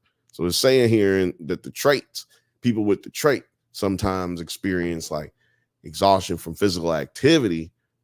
But what we see in this one is like, boom, they hit that exhaustion and physical activity and it just hulks them up or makes them disappear or fucking whatever.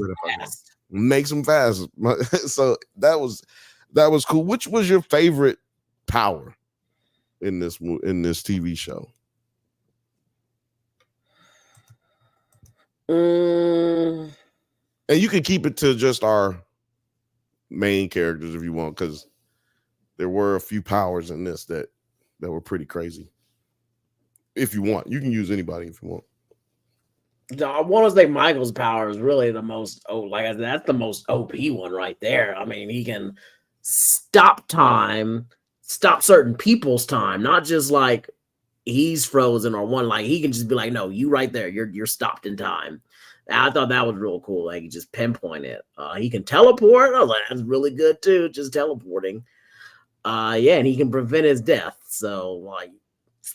That's probably the best one. And then second pick, I would give it probably probably Rodney's speed power.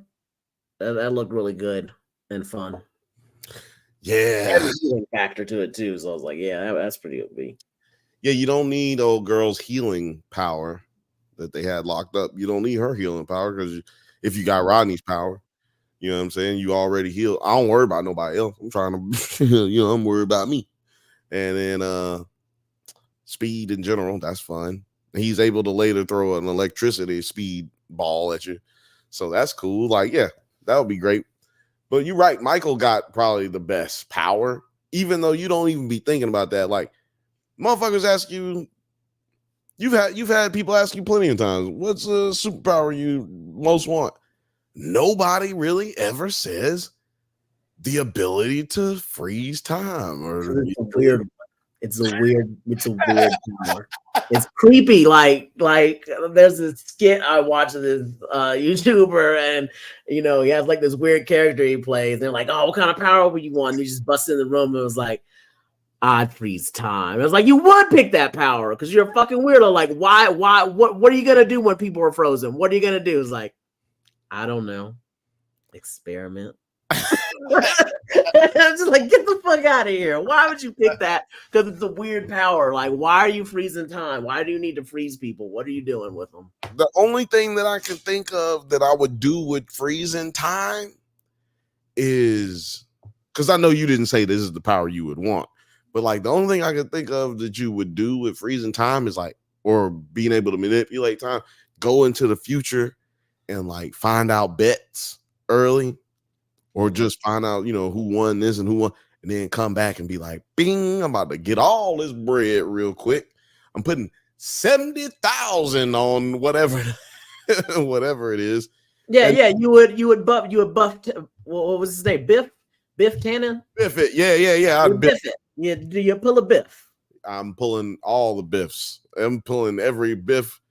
Nigga, what? Y'all crazy. Y'all think I'm not finna get it. But then I also really, in all honesty, I could probably do that with the speed power though, right? Like I could just, I'm out. Like I got it. There's no way I could not hit all the combinations of whatever it is. Like I can figure out the combination for the security alarm. Yeah, a lot of the power. I know if I were to somehow develop powers, the first thing I'm doing is crime. But once, I don't need to do it multiple. I'm not going to do it multiple times, but I am going to do some low-level crimes. You don't need to do high-level crimes. I'm doing like what they did in The Boys and like get some billionaires, like not just one, like a couple, 3 maybe billionaires. Get them. Wait, like if you're super fast, just follow around those big old bank trucks. Just wait for them to open the door and just. That's it. Wait for them to open up the secret ingredient. It's crime. Exactly. You do have to pay attention. Make sure when you're doing that, you got to make sure that it's not a bunch of quarters, because they go to some places that's just quarters, and I don't care how fast you are, that shit heavy. It's heavy. But yeah, no. And also, what are you gonna do with all them quarters? Come on, man. You got it. I actually saw a dude rob one of those what do you call it, armored trucks, dude, and the sheriff guy or the security guy with all the money, he's coming out with it. He's walking down the steps, and there's this little area between, is like a doorway here and a doorway here, and in between is the stairwell.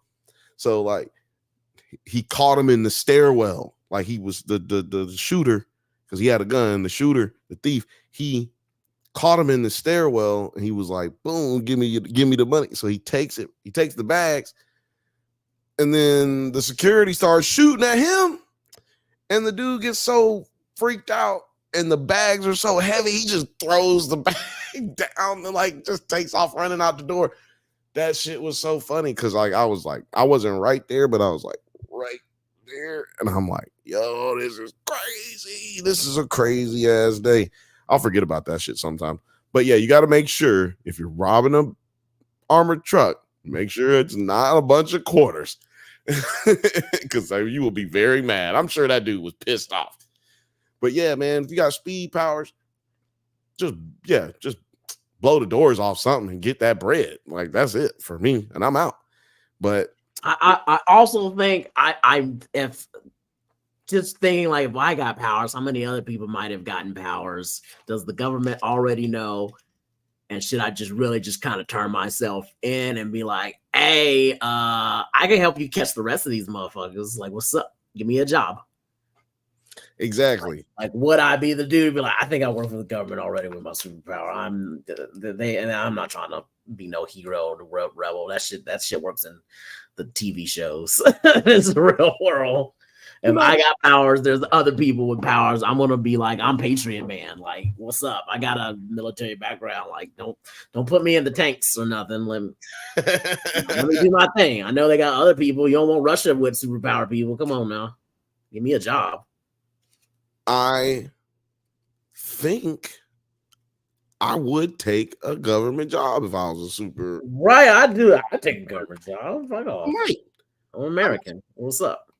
It's like how many other superhero or super powered people are there? You know, like I don't know. I'm not trying to get in no battle. Like I needed to be one-sided. Okay, like I'm not going out here to be fighting superpowered people. Look, that's not what I signed up for. As long as we just going out here and cracking a couple of skulls, and I just go slapping a couple of niggas, and then I go about my business. I can like beat up a tank or something, like no. Yeah. Take all like speed powers and just unscrew all the bolts on a fucking warship, aircraft carrier or something. Like, yeah, whatever. I can handle that kind of stuff. Man, you want me to go out here and fight a dude with electricity powers? No, I'm fighting. No, man. I'm going back to the house. Go watch me some TV, bro. Hell no. I want to see my favorite power in this show, which is duplication. Oh, duplication. I always loved. I don't know what it is about multiplying, copying, duplication. I was like, that's always my shit.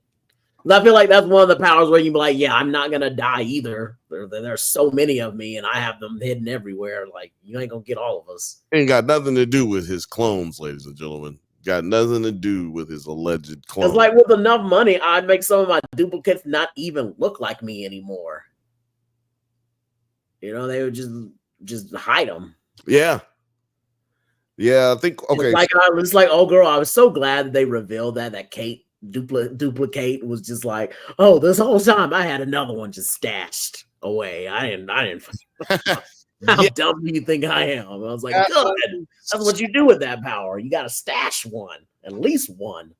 And you know, I'm not neither are you comic book reader of Invincible, and it was really surprising and refreshing that okay, she was smart enough to have another one somewhere else. Because who goes into battle with and that's your only power is to duplicate. You're not really like necessarily stronger than anybody else. I'm sure you've been training how to fight and stuff, and you're a good combat person, but like his nails. Dodging bullets like that, and somebody strong enough could just punch you in the head. And we've seen that. We've seen her just get punched, ripped apart, just all kinds of shit happens. And I'm just like, your job's very violent. Yes. Whole power is, most of your power is to throw yourself at somebody and overwhelm them while some of them get decoyed killed. That's part of your strategy. It's not the worst strategy. It's not the best strategy, but it's like our only strategy. Be honest. Like, yeah, you got to go against somebody's superpower. You just got to overwhelm them with your sheer numbers, which means lots of you gonna die. So you got to make sure you got one that just ain't gonna die in case because that's like a numbers game. You got to keep doing math and adding people, and you got to make sure that he's not killing you more faster than you can make more copies of yourself. And I can't do that kind of math, that fast. Yeah, sometimes I'm not that fast at the math. So I got to hang back in Istanbul or some shit. Mm-hmm. Wherever my duplicates are, I have to be at least 2,200 miles away. At least 2,200 miles away. And maybe further. But I got to be at a minimum. So that actually limits me depending on where my duplicates are on what part of the world. Like I might not look, what you want me to meet you in Boston? That's kind of tight for me right now. Cause you see, I got some clones down in Virginia, and that's not really far enough. I need to be a little further than that. We got let's see here. Talking Turd, shout out to you, dog. Keep it coming, man. We are watching you here. It's Dresman's a UK series from the 80s. Let's see here. Oh, boom. This is what we're talking about. Yeah. The secret ingredient is crime. That's right. We fucking it up. That was the best Super Hans line. Ingredient is crime. And that's like kind of goes with everything in life when you think about like politics, just the way Hollywood works, the way the business world works. The secret ingredient to it all is crime. Isn't it the truth? Ain't it the truth? Secret ingredient to life is crime. I feel like everybody who is somebody is stealing from somebody else. It seems like, at least I get that feeling sometimes. Talking Turd also said Evie from Out of This World could stop time. I've never seen Out of This World. Not familiar. Dr. Manhattan is government property. They eventually stopped listening to him because you realized, who are you people to talk to me now? Like, I do whatever I want.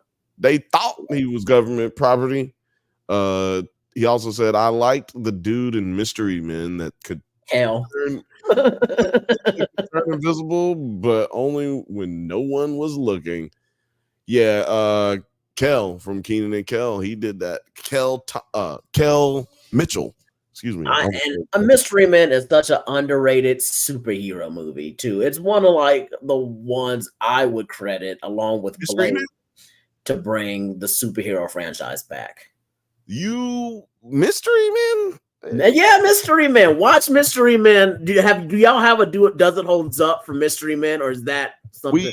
Do you have like a blank slate? Because if you have a blank slate one, I will say let's put in Mystery Man, and I'll get on that one. We do not have. Well, we don't have like a slate really right now. I don't know. I might be wrong about that, but it's all about what is doable, and like when we do them, we can do it. Let me see. What is that rated? What's the rating on Mystery Men? Probably like PG. No. I mean, like the Rotten Tomatoes. Okay. Let's see here. Mystery Men 1999. Whoa. I don't know if we can do it. Oh, it's almost not doable, but it's like right on the line. I'll have to ask Alex. I think it's good because, first of all, the reason it wouldn't make it is it's got a 60% tomato rating, which is a little too high to be fucking around doing Does It Hold Up? But it's got a 57% audience rating. So that might be some melancholy. That might be melancholy enough where we can get that one in for Does It Hold Up? And if you don't know what we're talking about our show on the Drunk Bantha channel called Does It Hold Up? We talk about movies from the 90s, 80s, back in the day, early 2000s, and see if they hold up till this day. Or would they like have PETA calling them and, have feminist groups calling them and Black Lives Matter just running their ass out the building? What would you say? You can come and vote with us every other Monday on the Drunk Bantha channel. But yeah, what was I saying here about sickle cell? Oh, my favorite superpower on the show. Who was my favorite? I'm gonna go with. At first, I was gonna say Crazy's power because he can take everybody's power, right? But it seemed limited. Like it's not like Sylar on Heroes where he keeps it and you can like learn it because he eats a part of your brain or some shit. Yeah, well, it was like he took a piece of your, like he took a He piece. would look at your brain and he could figure out how you're doing your power, and then he would do it. But they always alluded to it like, is this nigga eating people? Well, And I loved when he finally addressed it. And it was like he was talking to old girl, and I was like, Claire, no, I'm not gonna eat your brain. That's gross. And I was like, that's what we thought you were doing. That's what we thought how it works. I guess it doesn't. What he was doing was aggressively doing the thing, because he didn't kill her. He could have sliced her head open and took her power that way, but he chose not to, because he was like, I can't really hurt you if I chop your head off and pull your shit out. I wasn't gonna kill you. And he was coming out of that mode where he wasn't trying to like really kill nobody anyway. He's like, man, they flip-flopped him so many times about his character like that. Is he evil? Is he good? Is he evil? That's what you do with a character like that. It's like wrestling, you know. But you got to be able to tell a good story within those changes. And this is how we learn that writers are important. This was the show that really, because I was only in high school, around college-ish, early college, where it really showed me how important the writing is. No matter how good the actors are, the writing is gonna make or break it. And that, just watching that show and watching the writer's strike happen, and a couple other shows too, where you just saw writers are fucking important. Writer's strike. I don't think any writer's strike has affected television or a television show more than that writer's strike did for Heroes. Like, you're talking about, and like damn near everybody on that show went on to be Emmy, Oscar award winning type actors. So shout out to everybody, whoever was on that. And this show, Supacell, is basically Black Heroes. Black Heroes. It's Heroes meets Top Boy. Shout out to Black Gay Comic Book Geek Michael. He was telling me that he felt like it was I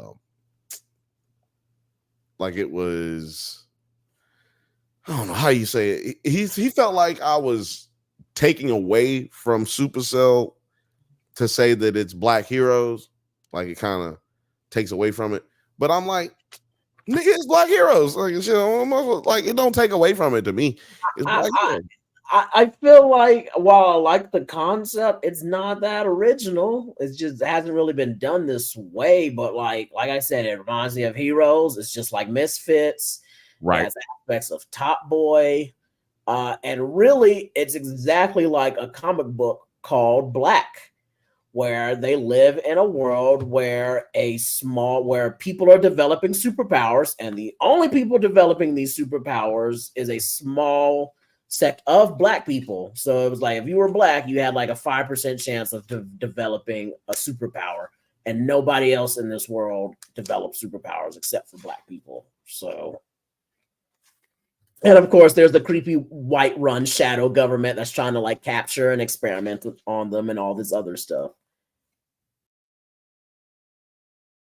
Of these superheroes who have gotten together and go out on patrol and stuff.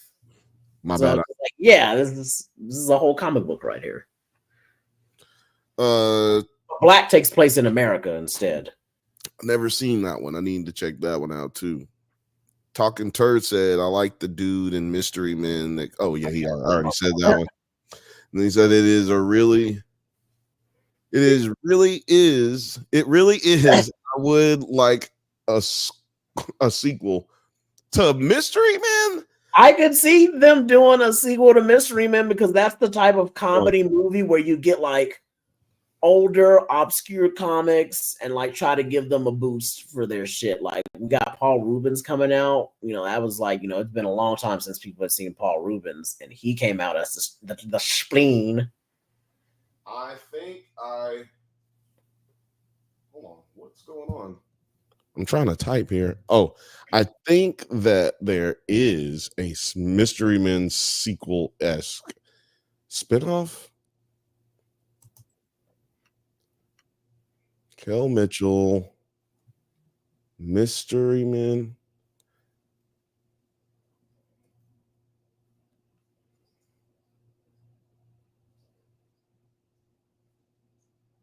Damn. I thought I saw it on his Instagram. He had like a trailer where he was the Invisible Boy grown up. Man, am I tripping?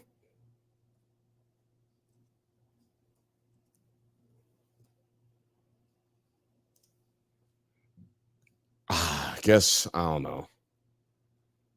I guess I'm tripping, or at least it is not on YouTube. It's probably just on his Instagram page. But yeah, I'm pretty sure he put out a movie that he produced on his own that's about the Invisible Boy, or what was his name? His name was Invisible Boy. Yeah. His name was Invisible Boy. And I guess I can pull this up just for those who don't know what the fuck we're talking about. Actually, I'm not going to pull it up. If you don't know what we're talking about, Google it. But yeah, my favorite superpower is going to be, like you said, freezing time is just weird. My favorite superpower on this show was definitely the speed, super speed. And I like the telekinesis. I like being able to push shit with your mind. If I could combine those two powers, like, which they don't even go together good, but like, if I could combine those two powers, I mean, think about what you could do with that. You know what I'm saying? Like, you moving shit out of your way while you're going super fucking faster than the speed of sound. That's crazy. I guess Flash moves at the speed of light. Faster than the speed of light? Oh yeah, hell no. Move, you combine that with being able to move shit, nigga. We moving through dimensions.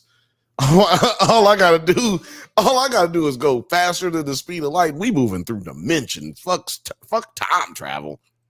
But yeah, those are the two best ones that I like. But I don't know, superpower that I would like to have. Oh no, man. You know, I like Siler's power. Like, I might have to go with because Peter Petrelli. You know what? I'm going with Peter Petrelli's power. I know we jumped out of the show a bit, but I'm going with the power that I would like to have is Peter Petrelli's power, because he could get people's powers like Siler, except he didn't hurt nobody. He just had to be around you. He didn't even have to touch you. He just be in the same room. Got all kind of powers. Boy, probably got power. But that also, I mean, your power depends on others having power. It does, but he didn't lose his. Like, he kept all of the powers. So my power does depend on other people having power, but at least if somebody run up on me, whoop, I got their power now. Like, don't run up on me, cuz gotcha.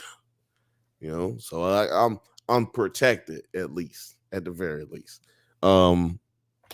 Producer P, what's your favorite power? Power of sleep.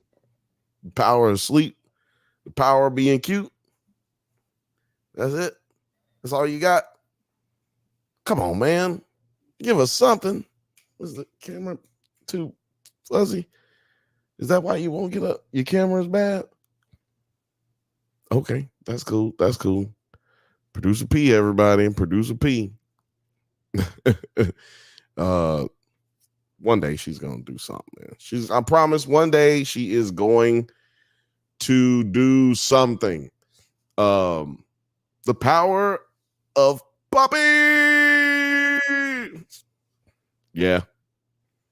This is the producer of this show, unfortunately. And if you don't like what's happening, just go ahead and blame that dog over there. Not Nerd Yard says, I want to teleport. When you say teleport, do you just want to be able to teleport, or you mean like Michael's power in the show? Do you want to be able to freeze time? Like, is your teleportation time based, or is it just like you open up a portal and then you just whoop through it, or do you just pop over in one spot? I'm here, bang, I'm here, somewhere else, wherever here is, I'm over there. You know, which one is it? Because if I had to teleport, like Terry said, man, that shit is weird. Freezing time, like time-based power is weird, but I would like to be able to teleport, like gas, travel, prices. My problem with the teleportation is, do I have like foresight to where I can like see exactly where I'm teleporting and what's going on at that moment? Because it's like, I don't want to like teleport and a fucking bus hits me or some shit. Right. No, yeah. Like, what if I teleport wrong and something's there that crashes into me? Like, if I can foresee where I'm teleporting and see what's actually going on at that moment where I go to teleport, then that'd be tight. Most movies or television shows that do the teleporting thing, it's like Nightcrawler-esque. Like, I got to be able to see where I'm going. But even if I can't,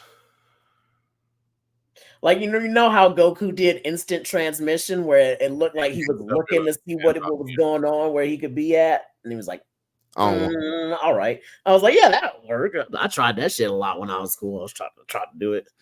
I don't know if I want to do that, because I feel like that's a good chance where you end up in a moon somewhere or some shit. Like, that's where you might end up dead, because like in between teleporting into a wall or some shit. But with his, I was like, no, because he would foresee where he's going. Oh, okay. Well, yeah, that's what I was thinking, is like you can see where you're going.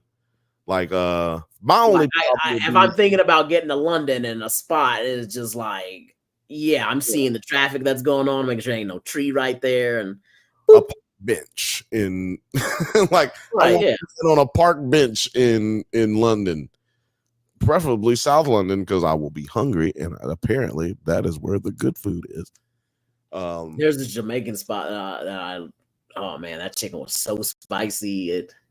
But it was good though. It wasn't that overwhelming where it just tastes like spice. Like, the flavor was so good, and then the spice would hit you, and you're like, oh, this is a mistake, but damn, that tastes good. And I had to keep. Do you remember where it was, or what the name of that establishment be? I want to say it was some generic like Jamaican grill, but it was in a place called The Box in South London. And I think it was kind of South Londonish.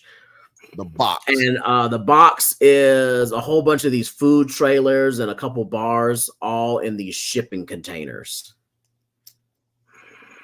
Pretty cool. And I know there was like a soccer in a shipping container, or like the whole like shipping containers put together to form a building, and it had all these like different food restaurants and bars up in it. It was pretty cool. But like, they had like this Jamaican place that was in there. It was like the only place full of black people, and I was like, well, I'm gonna eat here. And that shit was fire. See, I don't know what Talking Turd would say, but I've only heard that food is not really great in the UK. And then if you're in London, the place to go is a black place or some place that has some flavor to it. And how I feel about it is, when you traditional London food, if that's what you're eating, is whack. All right. There's no tradition, but there is lots of good food in London. Like, they had their culinary revolution. There's lots of immigrants. There's lots of imported stuff. If you want good Chinese, you want good Japanese, you want good Israeli, you want Mediterranean, you want African. It's like, all those people are in London, and they all have their own restaurant. But like, if you're going to like, I want some authentic London, UK, England white food, it's Not good. Yeah, pie, like, oh yeah, pie and mash, jellied eels. Oh, man, I just see some just I sometimes watch their food videos and I'm like, nah. Well, you heard it here first, right here. But London and itself, England, they have good food, but they're traditional. Like when you go to Japan, he's like, I want traditional Japanese food. So you get like sushi, pork udon, soba noodles, all that stuff. That's really good. But they also have but the problem with Japan is that they don't have a lot of imported food. Good luck trying to get you a pizza, some spaghetti, some any kind of Mexican, some tacos, a really good hamburgers, hard to find a lot. No pizza? Damn. It's closer to Italy than we are. Well, you heard it here first, y'all. If you go into London, if you don't like any of those things, then you're gonna have a hard time. I say stay with the blacks. That's your best bet. Stay with all the ethnic outside food. Unless you like fish and chips and pub food, then you're fine. You know, I got me some fish and chips. Had to go to the Chippy, get you some wings. Maybe you could do a chicken wing interview with that old girl and see if you can find her. Like I went to the Chippy, got some chips and some wings, and just call it a day. Oh yeah, pie mash and jellied eels. Ugh. And then it comes with this mint green pea sauce that they dribble over that's made with liqueur in it. It's just it looked like people describe London food like they still eat like the goddamn krauts are flying above them about to drop a bomb. Like they still eat like it's World War fucking II. Look, we getting all these foods. Hold on, I want to read because these foods are crazy. I know all these foods that he's talking about because I looked this shit up to go there. I want to read them so these people who are just listening. Okay, so Talking Turd is giving us a bunch of traditional English dishes. Traditional London food is pie and mash, jellied eels. It'd be fun to get this guy to if we all got together and he cooked some traditional English food for us and we ate it. Cockles and whelks. Cockles and whelks. Some cockles and whelks. You have to speak it in Brit. You have to have a British accent to say some of these crazy ass foods. So anyway, cockles and whelks. He Talking Turd used to be a chef for over 10 years. He's got such things as chips with curry sauce. I do fuck with that though. This is liqueur is what the sauce that goes on top of the pie and mash with the jelly. Oh, that's gross. But it's sad as traditional English food is disappearing from England. Right, yeah, because part of the documentary I was watching about the one of the last places that do the pie and mash, they're one of the only ones that still do it. But so what is it? I want to try it, but go. What's in a pie and mash? Let's bring up a video. What's in a pie and mash? You might find the one video that I actually watched. What? Let me see if I Toad in the hole, spotted dick. Yo, son. Oh, yeah, okay, I found it. It's the Munchies video, and he does the jelly deals, and you see him. I'm about to put it in I'll put it in our chat. Jeez Louise. Totem holes. That is some wild shit. Let me share my screen here. This is crazy. Is he saying more stuff? What is the other one saying? Yeah, no, he's talking about the one pie mash shop that's still left. I found the video for it. Man, somebody in the UK, come on and sponsor your boy, man. We love food, and and apparently y'all need some help getting these English foods out here, man. Let's see here. Oh, wait a minute. Which one is better here? No. This is good. Let's see here. What's the name of this place? So this is Munchies. Shout out to Munchies channel on YouTube. The oldest fast food restaurant in London Easton. One thing about eels, a lot of people say, oh, they're snakes and all the rest of it. Well, they're not. Very, very nutritious, very easily digested, and they're supposed to be an aphrodisiac. What are you smiling at?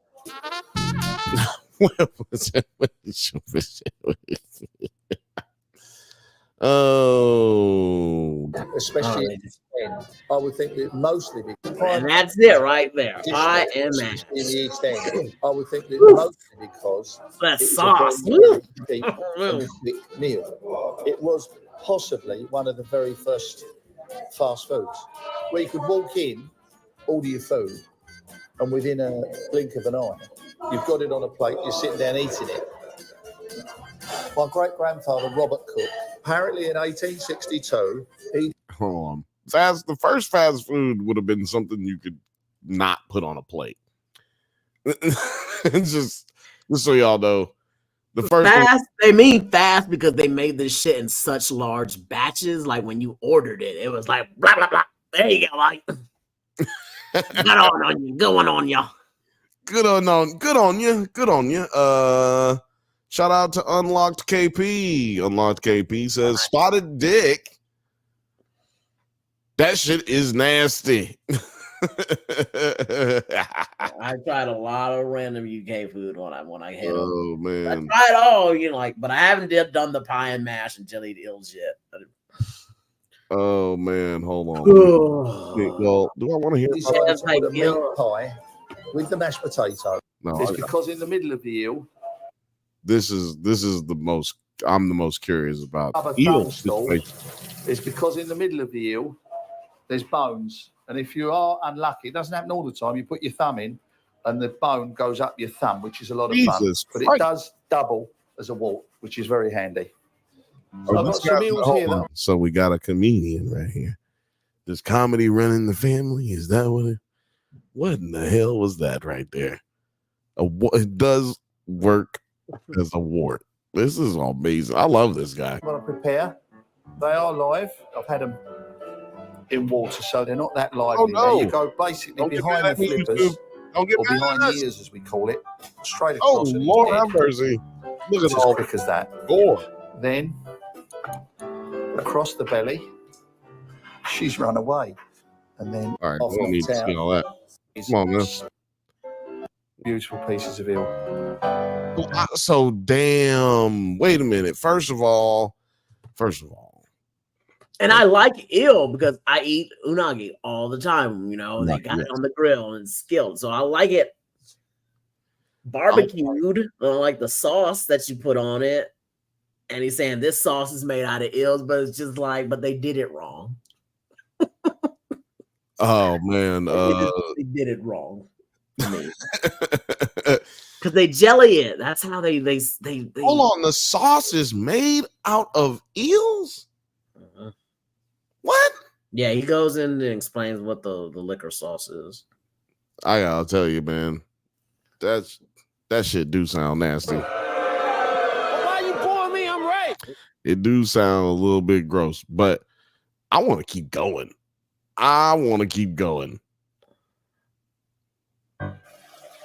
Where's this? Oh, the pies. What we'll do, though, and flour and water. Okay. This is the I like meat pies. Well, you can't really. I don't think you can go wrong. And that's as basic as pie and mash. That's for a bit of gravy colour. If you what kind of meat is? Scotch hindquarter flank. Oh, okay. That I bone out every week, and we've got salt and pepper. And a little bit of caramel for a bit of gravy colour, if you will. Beef. And that's it. We always have British beef, sometimes Scotch, but always very, very good quality. Oh, he trying to, is that, hold on, is that low-key hate right there? Is that a little shade? Is he saying that, hey, sometimes we fuck with some Scottish beef, but it's always London beef. I fuck with London beef. Is that racism? British beef. We fuck with British beef over here, son. We don't fuck with no goddamn California beef. Australian. Mess with no Australian beef, cuz. We don't mess with no Turkish beef, cuz. We over here on that. We don't get this shit from France. Yeah, cuz we don't eat horses, cuz we out here on business, cuz that's how London people speak, right? I don't think there's anything wrong with simple food at all. I never have. Good quality Simple product to food. start with. Cook it well, present it nice. I want to see some I like don't think eat. you can go wrong. I And like. that's his I basis, kind of basically. want Pie just mash, the that's his pie basis, and fish and mash chips. by It's itself. Yeah, I don't want those eels, man. I I ain't don't gonna want the eel and the sauce. I'm like, can I just get the pie and the mash? I don't think I would fuck with it. What you think? What you think? You know, what you think? I think producer P wants the eels. You eat eels? Oh man, she would tear up some eels. Yeah. Shout out to the eels. Psst, that's what I'm talking about. Shout out to the eels, man. I don't know. Who in the comments do y'all fuck with eels? Scotland is England's Canada, says talking. Oh yeah, do them like that. Scotland's England's hat. I am not mad at that. My last name is Scottish, and I'm still not mad at that. See that right there? Bill Urquhart. They pronounce it Urquhart in fucking Scotland, or in London too, I guess. I guess everywhere, except for America. There's your pie straight out the oven. Look at that. Boy. There's your mash. Hey. And here is the parsley sauce, the liquor. Oh no, I'm good off that. And there's your jellied eels. Oh no, Jelly? Oh, this is no. Wait a minute. How did that happen? I don't remember seeing eels getting jellied. I just remember them getting chopped up. How did they jelly the eels? Did we skip it at one point? Because he does jelly the eels, I think. I didn't see that. I just saw him chop it up. It says eels here. It's just a bunch of chopping. I feel like this is just a smaller version of the longer video. Oh, maybe he boiled them. I'll put these on. What we'll do now, while I'm waiting for the pot to boil so we can put the eels on, is go over to the making board and make some pies. Oh, okay. Maybe I'm. Yeah, I feel like they Boiling just water. got some stuff. Here And we they'll go. simmer for about 8 to 10 minutes, and they should be done. See, the pies look fine. I need a pie. Your liquid to help to make your jelly. This is powdered gelatine Oh, that you okay. dissolve into your Oh, Jello. liquid. Now what you do, Yo, his So Jello. they just boil these eels and then they throw them back in their own eel like jelly, eel water They jelly. make Jello out of eel water.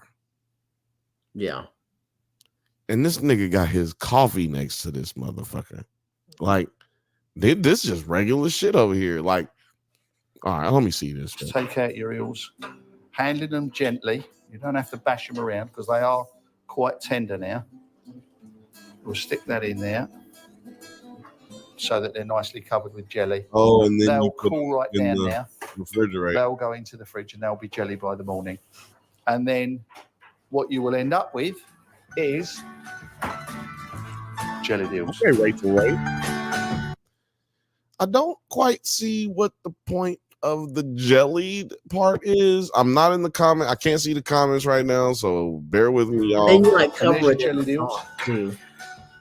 But when you jelly- There's your chili vinegar. chili You've got the vinegar. full kit there, full ones. Now that you need that when you're eating fish, in my opinion. Thank you and good night. Unless you're eating salmon. The pies are done beautiful. And when you take the lid off the top, the pastry, there's all the gravy and in the mincemeat. It's lovely. And the mash, it's all quite nice. I'll be eating that camera in a minute. Damn, lady, calm down. Yeah, there's a longer video with like more interviews of like the townspeople and everything. Okay. Let's see here. Oh wait, no, he's talking about. So Morgan said, fifth Bantha, I ate horse in France. Laugh out loud. And Talking Turd said, I tried it once. It's disgusting. Eel juice is what they make out of the water. I mean, out of the Jello. But is that necessary? Like, why do they do that? What makes that? And also, it can't be that old of a dish if they use powdered gelatin on it, right? Or at least that portion of it isn't that old of a dish. That's crazy. But anyway, getting back to the end of this series, we end up meeting. First of all, we didn't talk about this because we got to talk about this. Me and you talked about this when we were in Chicago. I cannot take gangsters in the UK seriously. I'm sorry. I'm saying it. The quiet part's been said out loud. Can't take y'all serious, man. Over here, African Americans, we bust shots in cars, cuz.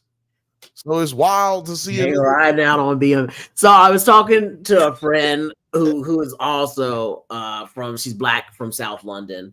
Okay. And we were talking about this show, and I was like, I just can't take y'all seriously. And I described that scene, and she was like, that was a bit tongue in cheek.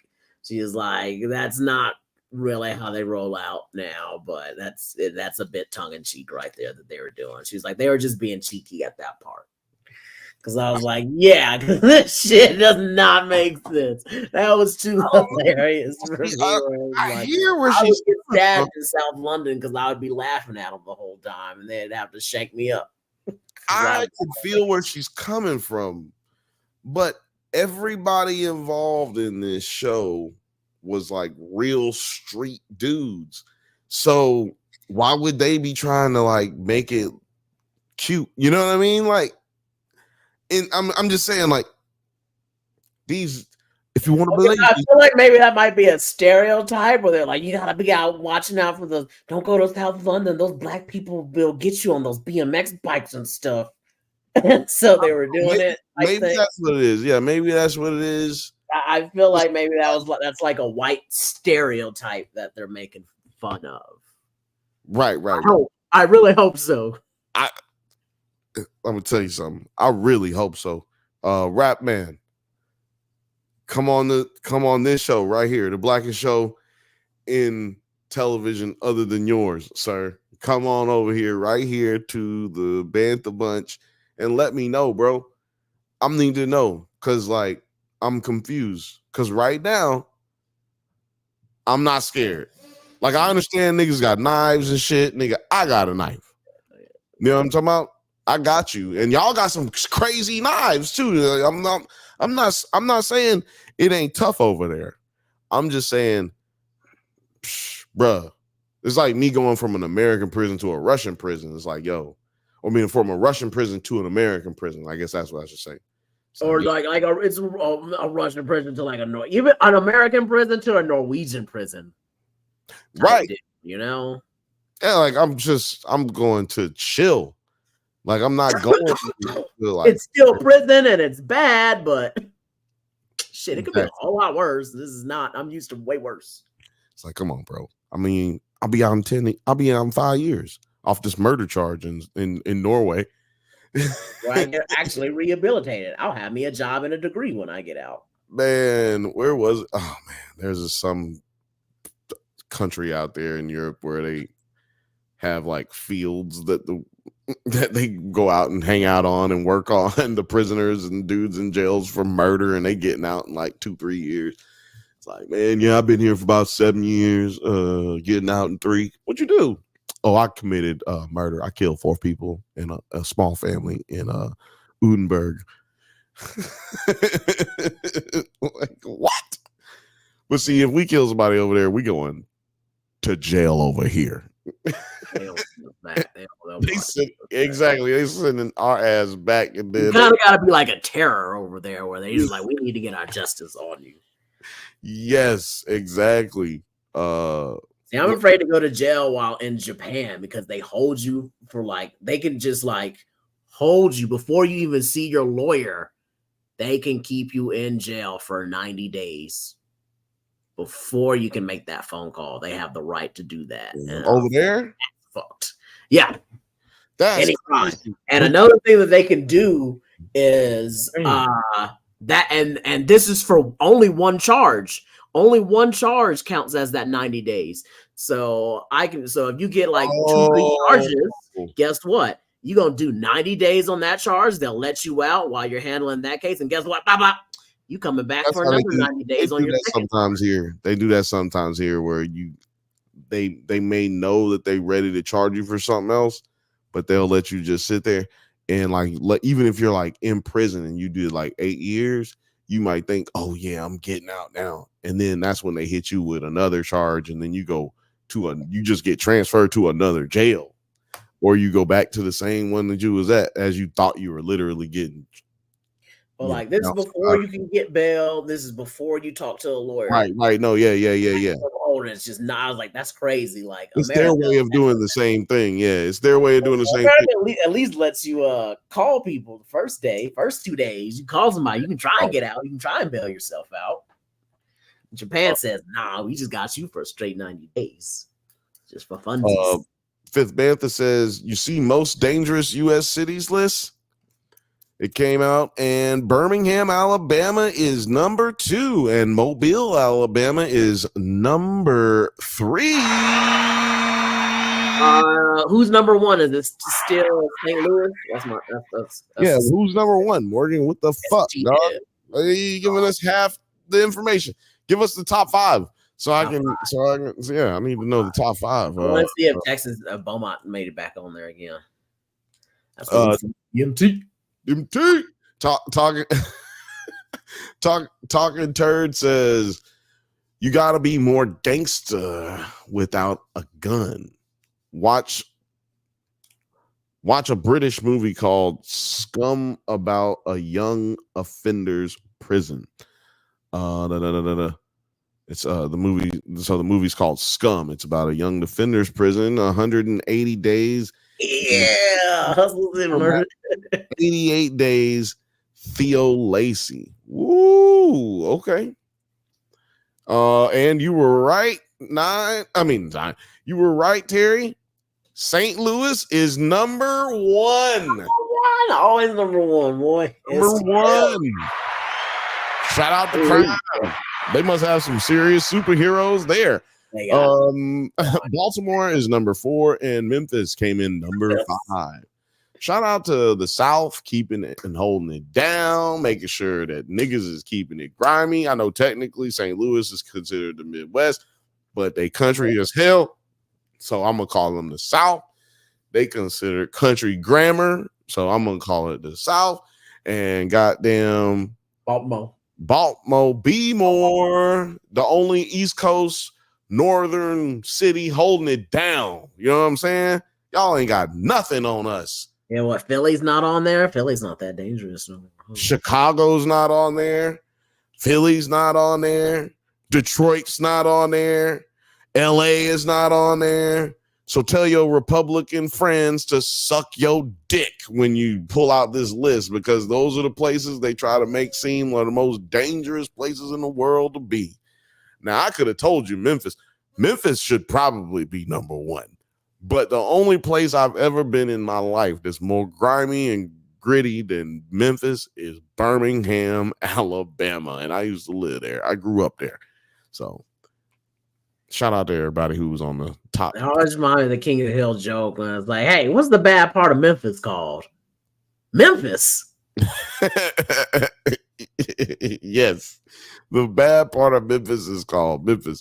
What's the side of Memphis that's like you don't want to get caught in? It's called Memphis. Yes. All of it. Downtown Memphis, there's like one spot that you want to be at, and it's between Beale Street. I can't remember. It's the Marriott and Beale Street. So wherever street the Marriott is on, it's like a historical hotel that they have there. It's like their fanciest hotel they got there. And the stadium is down the street from there. And like the basketball stadium that they have is down the street from there. That's like this 5-6 blocks that you can go to Memphis and pretty much not feel like uncomfortable. You know what I'm saying? Like not to say that I feel uncomfortable around my black people. I do not. I'm just trying to tell people who are watching this where they may feel the most comfortable. This is a nerd channel for nerds. Might not be feeling comfortable walking around some of these places that we talk about. Again, shout out to everybody watching on Instagram because it is still going. He's supposed to cut us off after an hour. Whatever. This is our first time going on Instagram, so share this with everybody. Twitter fucked up and cut us off of live on Twitter unless we pay for it, and we not doing that. So yeah, share this with everybody if you want. I mean, we appreciate it, man. We can't do this without y'all. So anyway, we get back to Supercell, the ending. Well, first of all, who was your MVP for this show? Before we bust down the ending, who was your MVP for this show?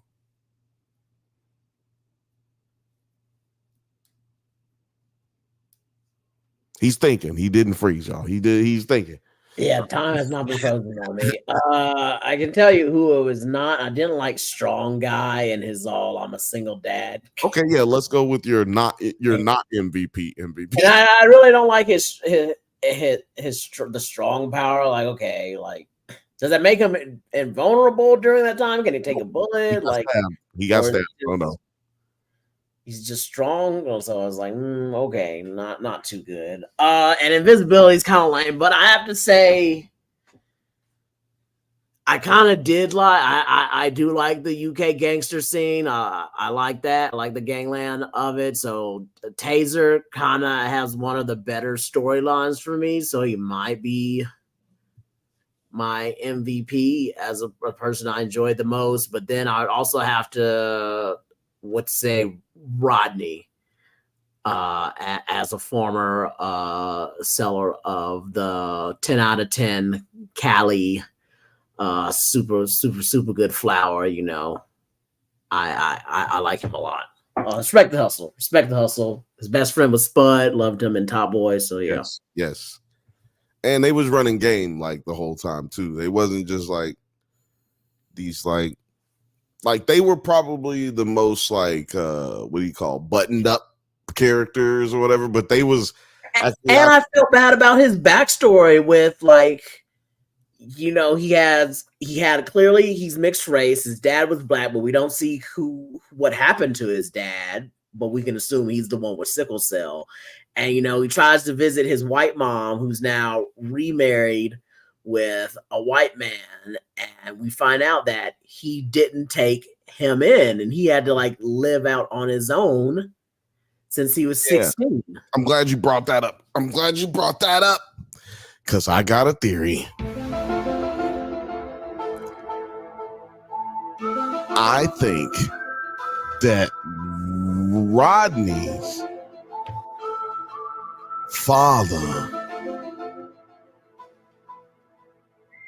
stepfather is the white man who is the evil white man who was snatching everybody up. You know, they do show a picture of him, so I'd have to double check because they show a family portrait. They show a family portrait of him because it's him, his mom, and I'm guessing his two half sisters are in the picture. But not his stepdad? No, his stepdad's in the picture. Okay. His stepdad, his mom, and the two half sisters. But you know, okay. So they do show him, but I wasn't really paying attention. I kept looking at the kid pictures to be like, oh yeah, Rodney's missing from the other kids. Like one of these girls half black or what? Because he said something about he took in his other sister. So I was like, why did she have like another baby daddy that was like white? And so he had she had a full-blooded white child, and she took in that sister and not him, even though that wasn't his kid. Yeah, they were kind of that storyline kind of came out of nowhere a little bit. But I did like his performance carried the awkward. Like, what a weird, sad storyline that you had to put in here for no fucking reason. Like you added in race. Just yeah, you just why. threw it in But I there. was like, you know what? It was at least good acting that followed the confusing writing, but you know, he pulled it off. It was a bad way of getting there, but once we were there, it was done well. And then we got out of it, and we did get more of that character. Like we had a great. I felt like they were putting in the like. In that moment, I felt like it was more confirmed that the ambiguity of how his relationship worked with the white top boy actor. I think that they were supposed to be gay together in a relationship, but they didn't elaborate on that, and they never like put an emphasis on that to make it where it was something that you could confirm and say, "Oh, that's a gay couple" or whatever. I also feel like maybe they were also trying to give you the why he is dealing drugs, why he is a weed dealer like this, what made him do this. Like, yeah, he come from good people. Hostile since he was 16, and he's been hustling like this for quite a while.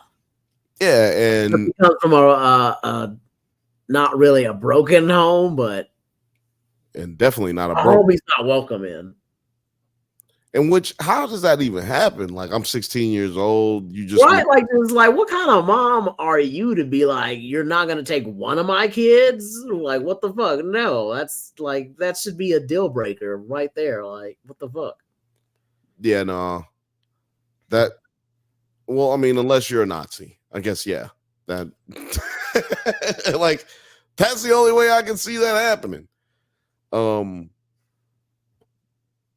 Yeah, but that's kind of where this show kind of starts going down a little bit as far as the writing goes. We talked about it a little earlier. At the end, you got Dion being killed by a stray bullet from Crazy after Crazy gets beat up after stabbing everyone to death. That was my favorite scene in this show. Crazy stabbing everybody to death with the superpower because Ronnie is so stupid and dumb. Why do speedsters gotta be the dumb ones? That's why I always fuck with Bobby from Wally. Wally is my favorite Flash. He's a scientist. He's not a what do you call it? Who was damn, the other one? What's the other one's name? It's Wally West, and then there's Barry Allen. Barry Allen, he's the science. I mean the cop, basically. He's the forensic. Fuck out of here. I don't want all that. I need my guy to be smart and hilarious. That's Wally West. So that's my favorite. He always gets a bad bag. He never is in any movies, none of the TV shows. It's always Barry. Well, did you watch Young Justice? Yeah, I watched Young Justice. So they had all of them. They had all of them. I mean, they killed him off, but exactly. That's what I'm saying, man. Kill him off. And he was actually the coolest one in that show too. Come on. Barry was so boring. And then what was his name? Rex? Or they got Kid Flash. I forgot what Kid Flash's name is. I can't remember his name. And then they had a different Flash from the future. Like another Flash that was a small Flash. I don't know. You know what? Oh, the newer Kid Flash. Yeah, it was the Flash from the future. Fuck Young Justice. That was a show that just, ooh, man, we need to talk about that one day because I was really upset about how they did that show. And it could have been one of the, and also Teen Titans, the live action one. Very similar. Like a lot of good things that could have been done. They missed it on that one. And that's why neither one of them are on no more. But anyway, Supacell, man. My favorite scene was when Crazy went crazy. And he just, man, he stabbed. He stabbed He made it know that like everybody else got a quick shoosh, right there. But he was just like, nope, I want you to feel all of this. This is personal. I hate you, little nigga. Taser was getting it.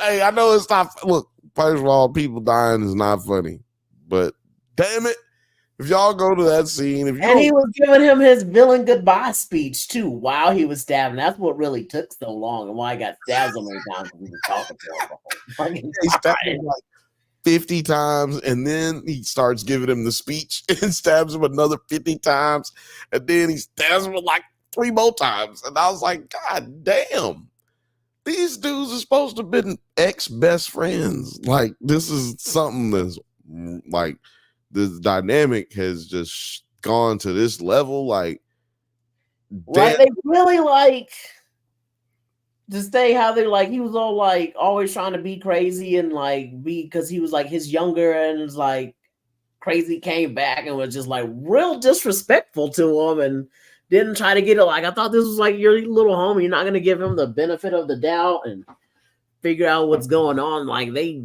just started beefing and like they hated you. I was like, this, I guess they weren't that tight. Like, they were ready to kill each other. They implied that they were tighter than what the stabbing. Until he showed up. Like, as soon as he showed up, it was like, oh, they're not tight no more, huh? No, they don't fuck with each other quite like we thought they did. But you know, that happens too sometimes. And so I wasn't mad at that writing.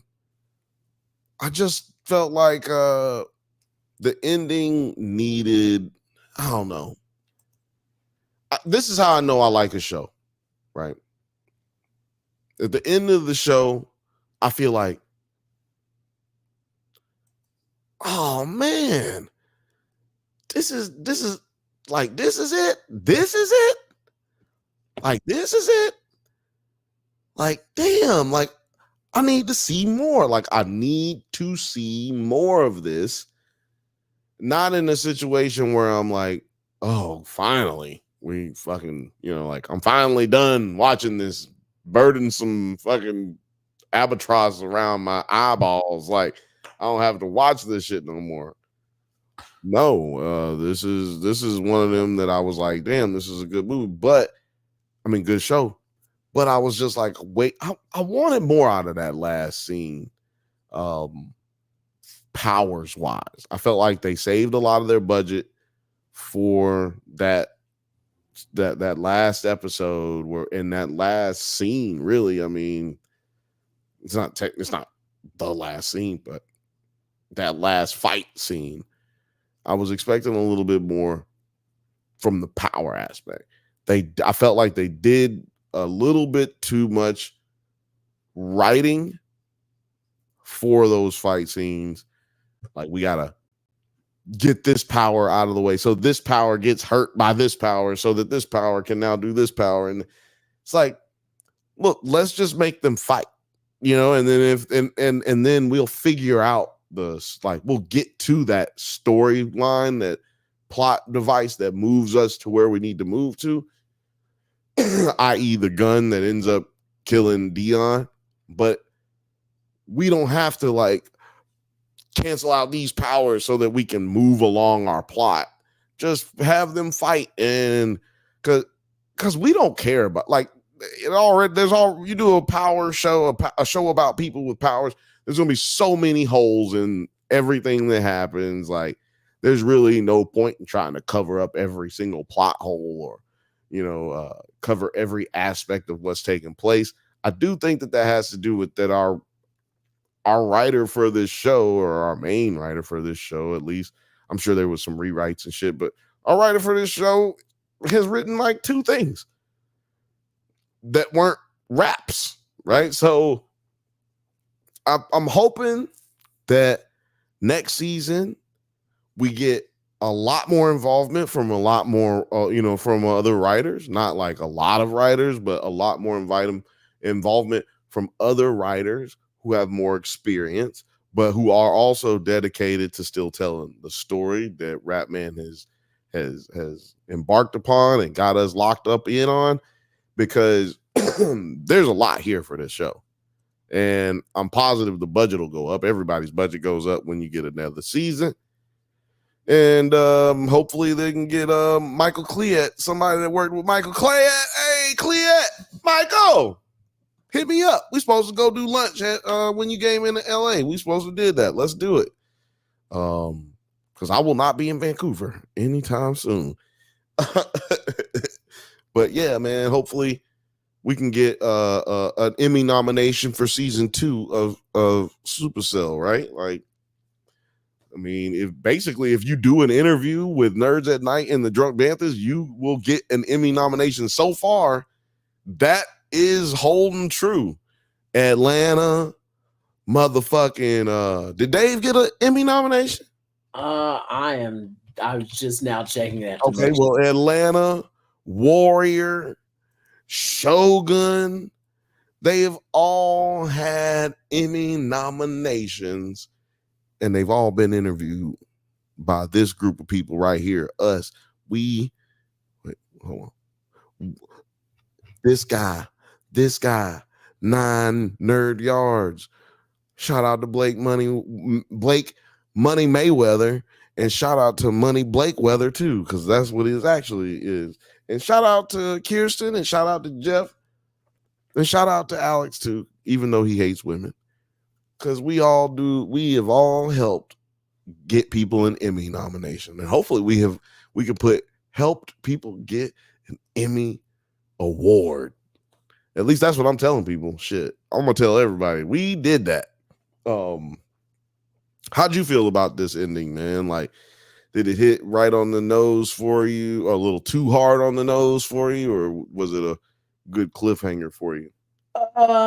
I kind of do wish it was just a little, gave me a little bit of a teaser for it. I guess I'm not upset because I know that there is a second season coming.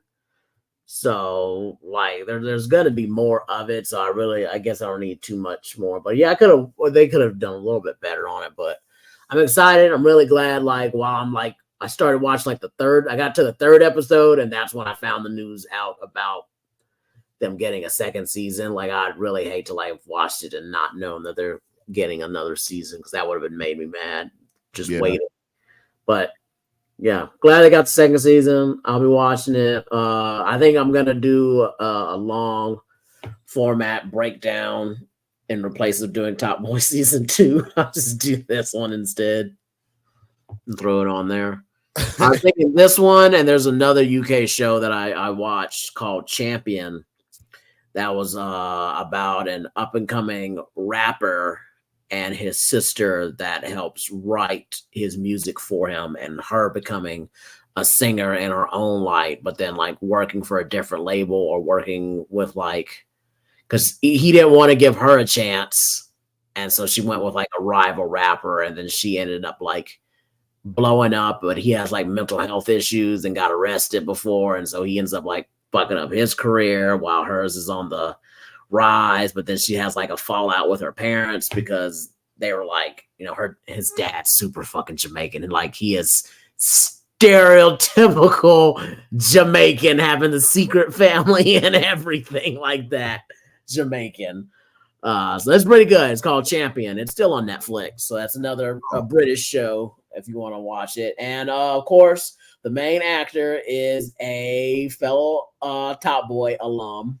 Hey, he was one of the main actors in season 1 and 2. He played Renell, and so he's in this show too. So Champion, I'd suggest that. Champion.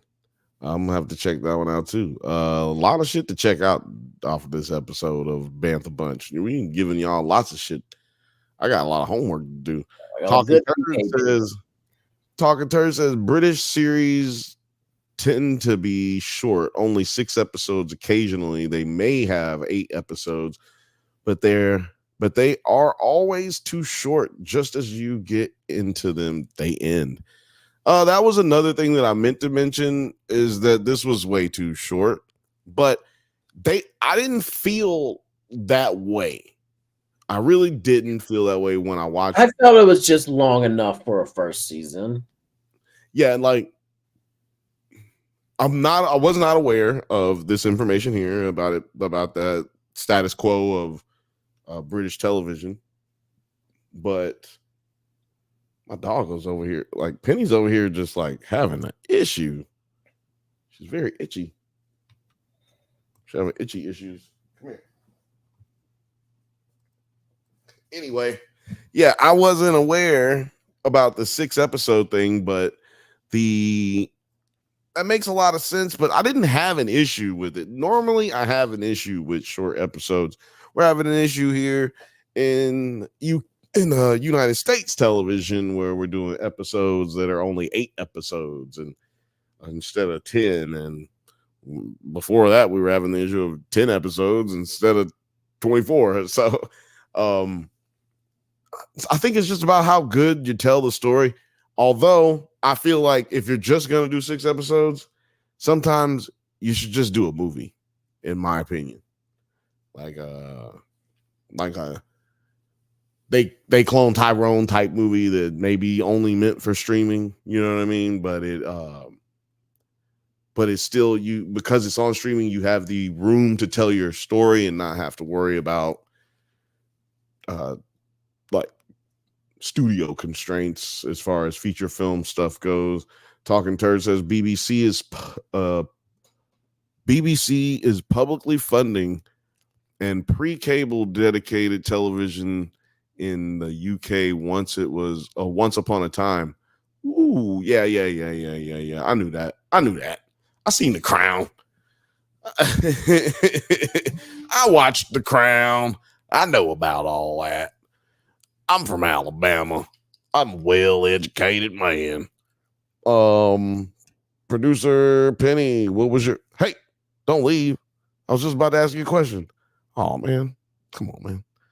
I wasn't trying to give you a high five. I was just saying don't go nowhere. I wasn't going to ask you a question, but look, she's itchy. I don't know what her problem is. She's tired of us. She's allergic to bullshit. But yeah, man, this series was definitely ambitious. I think one of the main reasons I liked it was definitely because it was a lot of black people. Now, come on, I'm not gonna sit here and lie to y'all. I liked it because it's black. I feel like there's a lot of people I saw some people who covered this series, and said that they outright said in their review, hey, I like this because it was a lot of black people. One dude even said, quote, this is a show about black people who have superpowers. And of course it's black people who have superpowers. They should, but he was saying it in a positive way, like, of course black people are the only ones who have superpowers. I was like, but he wasn't even black because he was like Latino or he was like gay Latino. I was like, man, what is up with people not being like hype off their own shit? You know what I'm saying? Like, dog, if I was white, I would be so people would think I'm so borderline like white nationalist because I'd be like, yo, fucking white is cool as fuck, fool. What the fuck wrong with y'all? I'm out here white as a motherfucker, nigga. Oh, my bad. Canceled. I would be out here on my shit. I'd be like, I fuck with all kind of black folks. Look, I was at the NAACP awards last year, but white folks is the shit, nigga. So you'd pull a Gary Owens or like a reverse Gary Owens, I guess. I'll be Gary Owen, but like Gary Owen, and I fuck with white. Like I fuck with white people. I'm Gary Owen who grew up in a good white home, not a trailer park white home with like my stepdaddy beating the hell out of me and shit. Like, you grew up in the affluent black neighborhood, but you were white. But all your black friends went to prep school. Though.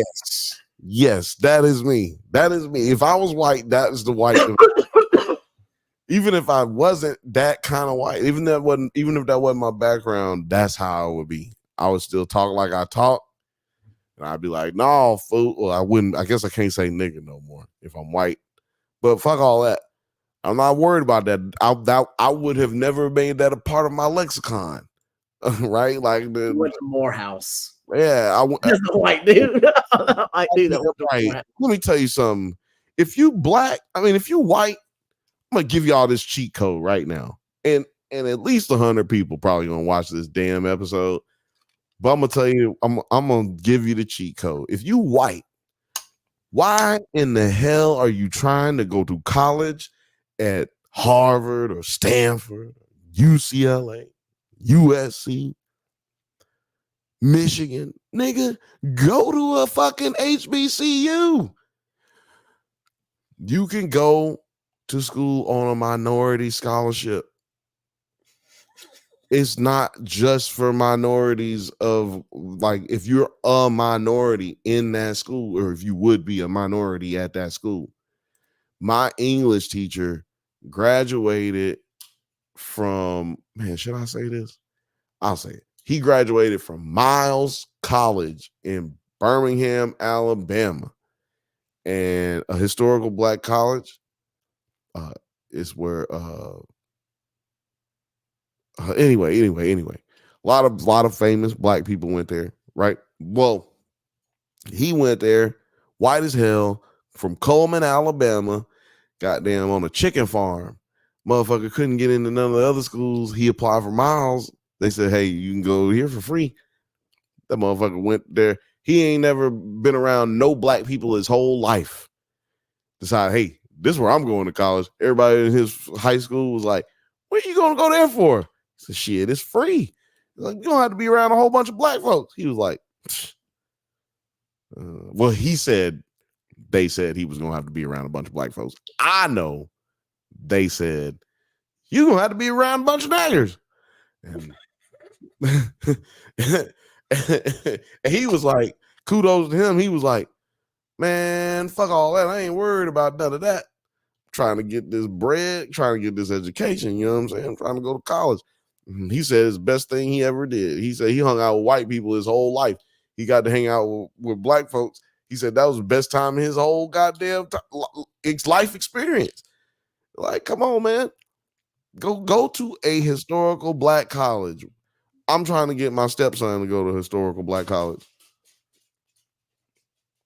I'm working on him. I said, boy, let me tell you something. You like a quarter white or a quarter white, quarter Filipino, whatever. But let me tell you something.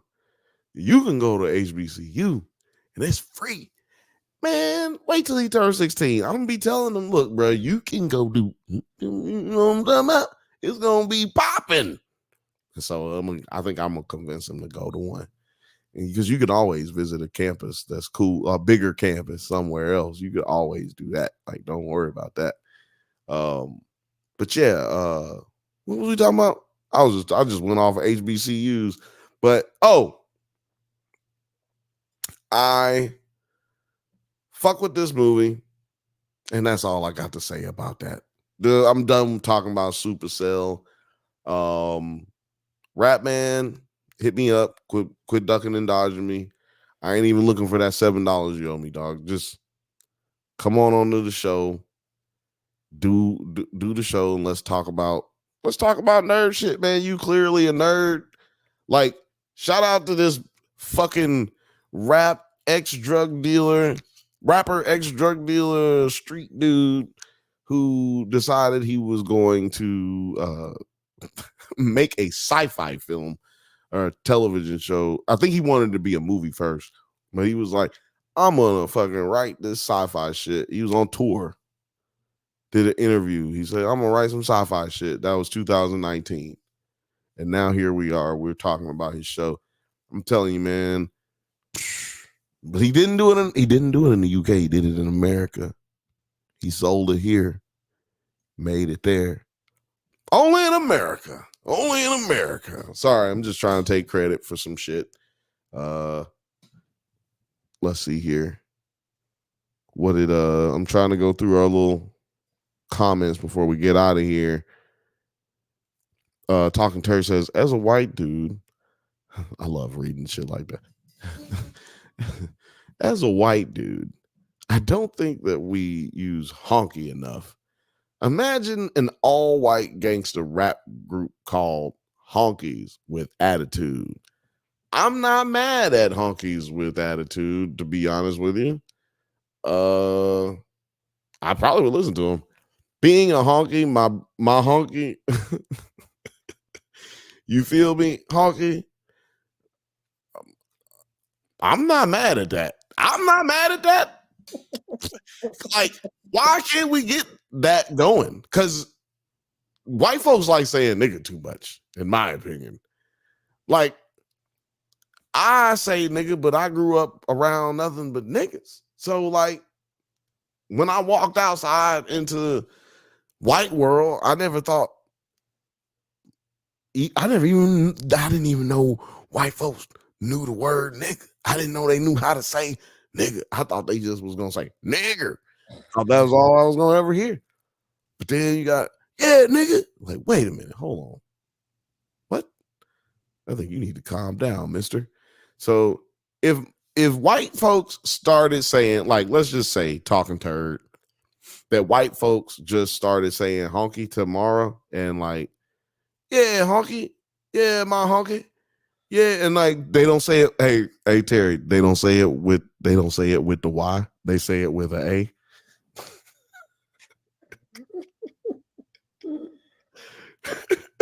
Yeah, honky.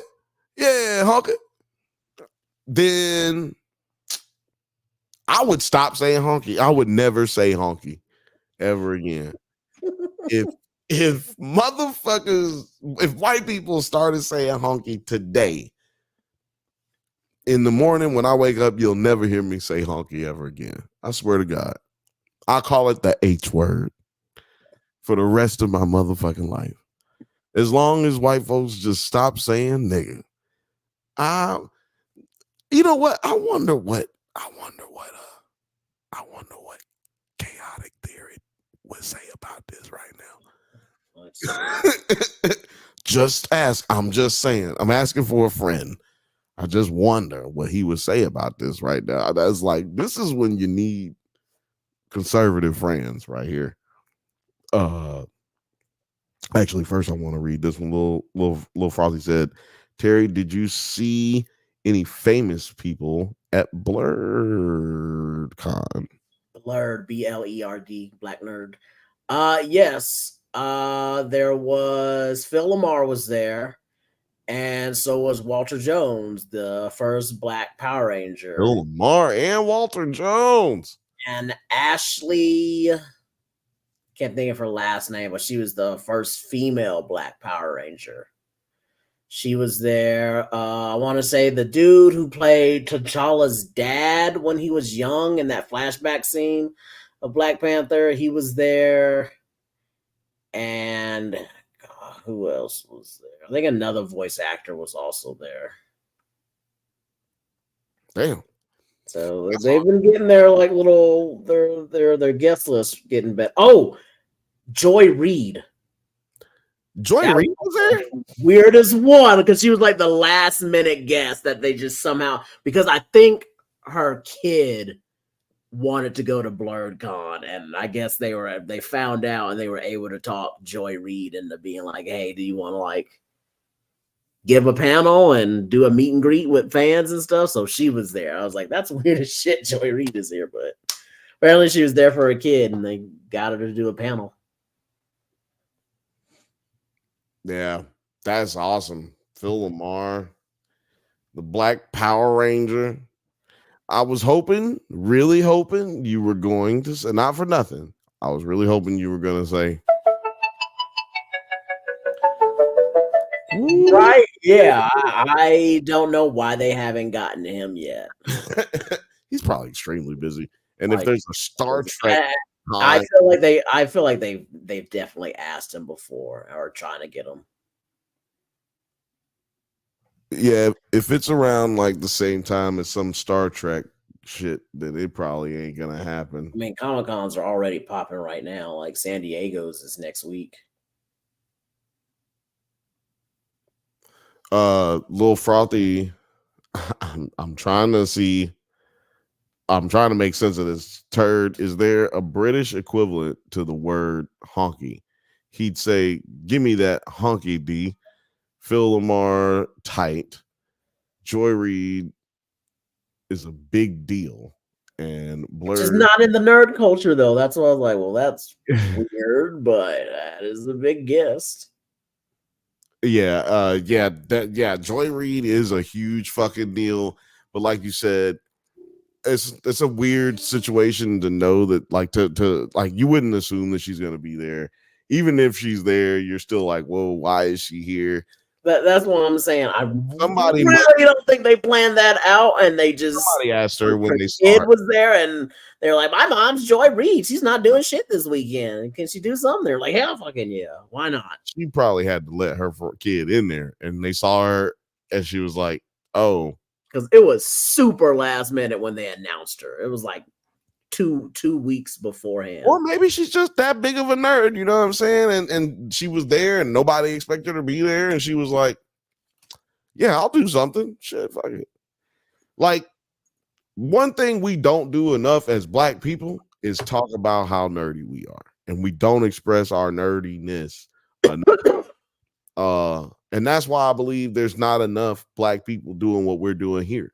We, having conversations about movies, television, anime, and sci-fi, all kind of shit. Like, there's just not people who go into this. Most people in our culture or our racial background feel like they got to talk about BMF and fucking shit like that all the time. And it don't gotta be like that, y'all. We do not have to focus on, ignorant culture that perpetuates one way of thinking that we have within our culture, right? Like if I look up, I did. This is my one weakness to indulge in that, which is I like Hip Hop Daily. I don't really like Trap Lord Ross, because he's a white dude, so I don't really like. But he do be doing his research on him. But it was Hip Hop Daily and Trap Geek were my two favorite people that just always delved into all the drill beats, all the murders, all the robberies, all the bad stuff. But when you get to one of those channels, you're gonna see hundreds upon hundreds upon hundreds of all these channels that just all talk about the same thing. Like when Julio died, there was like just because I already get into that, I had so many videos by like so many different channels telling me about that. And there was just like, well, there's not that many Black nerdy channels. It's like us and Black Comic Book Geek and Movie Files. Right. Yeah. So to that point, I understand there being a pocket out there for that. Like, I understand, that's out there, and I look at that shit too. Like that shit about King Von. I watched a 3-hour documentary. 3-hour Lord Ross video about why King Von is a serial killer. Hell yeah, that should win an Oscar for documentary. It should fucking win, or at least a YouTube award, whatever YouTube is, because it's a fucking amazing piece of history that somebody documented and did a lot of work and putting it together. And there have been so many different friend groups that I have brought that thing up to, and they've been like, "Yep, I watched that," and I was like, it just hit everybody. Everybody watched the King Von doc while he's a serial killer. It's a cultural phenomenon. Even if you didn't know nothing about that dude, people have seen it. Like people who have never, like me, I had never heard of a motherfucker like it, and it still came across my lexicon. But I'm just saying, there's other spaces for us to be in and thrive in, and everybody ain't up to date on the latest, street nigga doing whatever the fuck, and everybody ain't up to date on the latest Power episode. You know what I'm saying? Like, people watch other shit. We be doing a Bridgerton. Yeah, like, where's the niggas talking about Bridgerton? Where's the niggas talking about all the other, rom-coms that come out? And you know what I'm saying? Like, we do House of the Dragon. I've been thinking about catching up on it just so I can join the show and get my cousin to come back on again. Yeah, man, you got it. You know what? He did say he wanted to come do the last episode, so you got to catch up at least before then. Yeah. We exactly. That's my whole point, though, is that because Travis even mentioned it when he came on the show. He's like, man, I'm glad to be here so I can talk nerdy shit with like people like me, because he was talking about how he was like, y'all watch y'all watch like shit like that, like shit. I ain't watched it shit before until somebody told me to watch it, and then I watched it, and now I'm like, oh shit, like Black folks, we can step outside of ourselves sometimes and really fucking still kick it. You know what I'm saying? Like, when we was growing up, that was not the case. You know what I'm saying? When me and you was growing up, I'm a little older than you, but like still, when we was growing up, you wasn't talking about people talking about anime. No, you could talk about Dragon Ball Z. That was it. You could talk about Dragon Ball Z. That's anything else? No. You might be able to play no Magic the Gathering. That was for sure. Oh hell no! You get your ass whooped. You get your ass whooped for skateboarding in the hood back then. So now that we've stepped outside of those societal norms, or I don't want to say societal norms, but I guess it is cultural, self-imposed stereotypes. We can bust out of that, and we can still, our culture goes everywhere we go. Wherever you walk, you still gonna be Black. So everywhere you go, you take everything with you. So you don't have to worry about, losing nothing. Just go out here and experience everything, man. Because, we can dominate. Or if you don't, I'm not going to be mad at you, because that just leaves more room for us. It's like Movie Files, Black Gay Comic Book Geek, LaRon, and FD Signifier. Shout out to all. Hey, that we can be the only ones left. Nerds at Night and Drunk Banthas. That it can be 6, and we can just That's a very big pond for us. Yeah, exactly. It's a huge pond. Or you don't have to create nothing, man. Just like and subscribe. Come on over here. Like, subscribe, share with your friends. This is a weird question. Talking to her. What generation are you guys from? Oh, sorry, I read it. I thought he said, when I read it at first, I thought he said, what generation do you guys think I'm from? And I was just like, what? That's a weird question. But what generation are you guys from? I don't know. I'm a millennial. So yeah, I'm a little older millennial, but I am a millennial. For sure. Yeah. This was a good episode. We did a good thing. I don't want to beat this horse to death. Y'all should go check out Supacell, man. It's a good fucking show. And all the other UK shows that we listed. And look forward to, now we got to think about making this shout out to UK shows. We got to think of a couple that we're going to go over. Yeah. Hey, Talking Turd, just get it together, man. He already sent me a message on Twitter. So get us a list and maybe join us here next Thursday, man. We would love to have you on, as long as your shit checks out and your paperwork works, and if your green card is still active. Terry, where can the people find you? You can